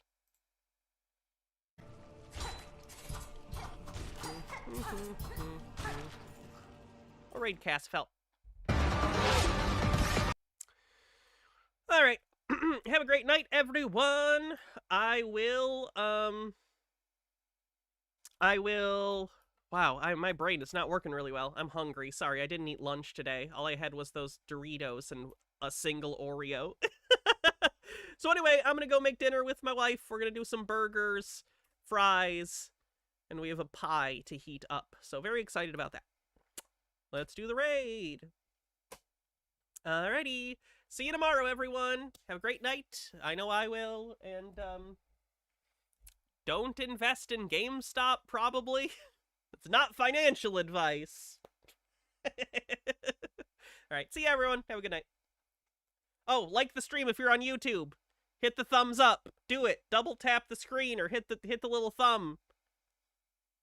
Looks like that. Look at your hand and put the thumb up. That's what it looks like. Hit that. Do it. Alright, bye, everyone.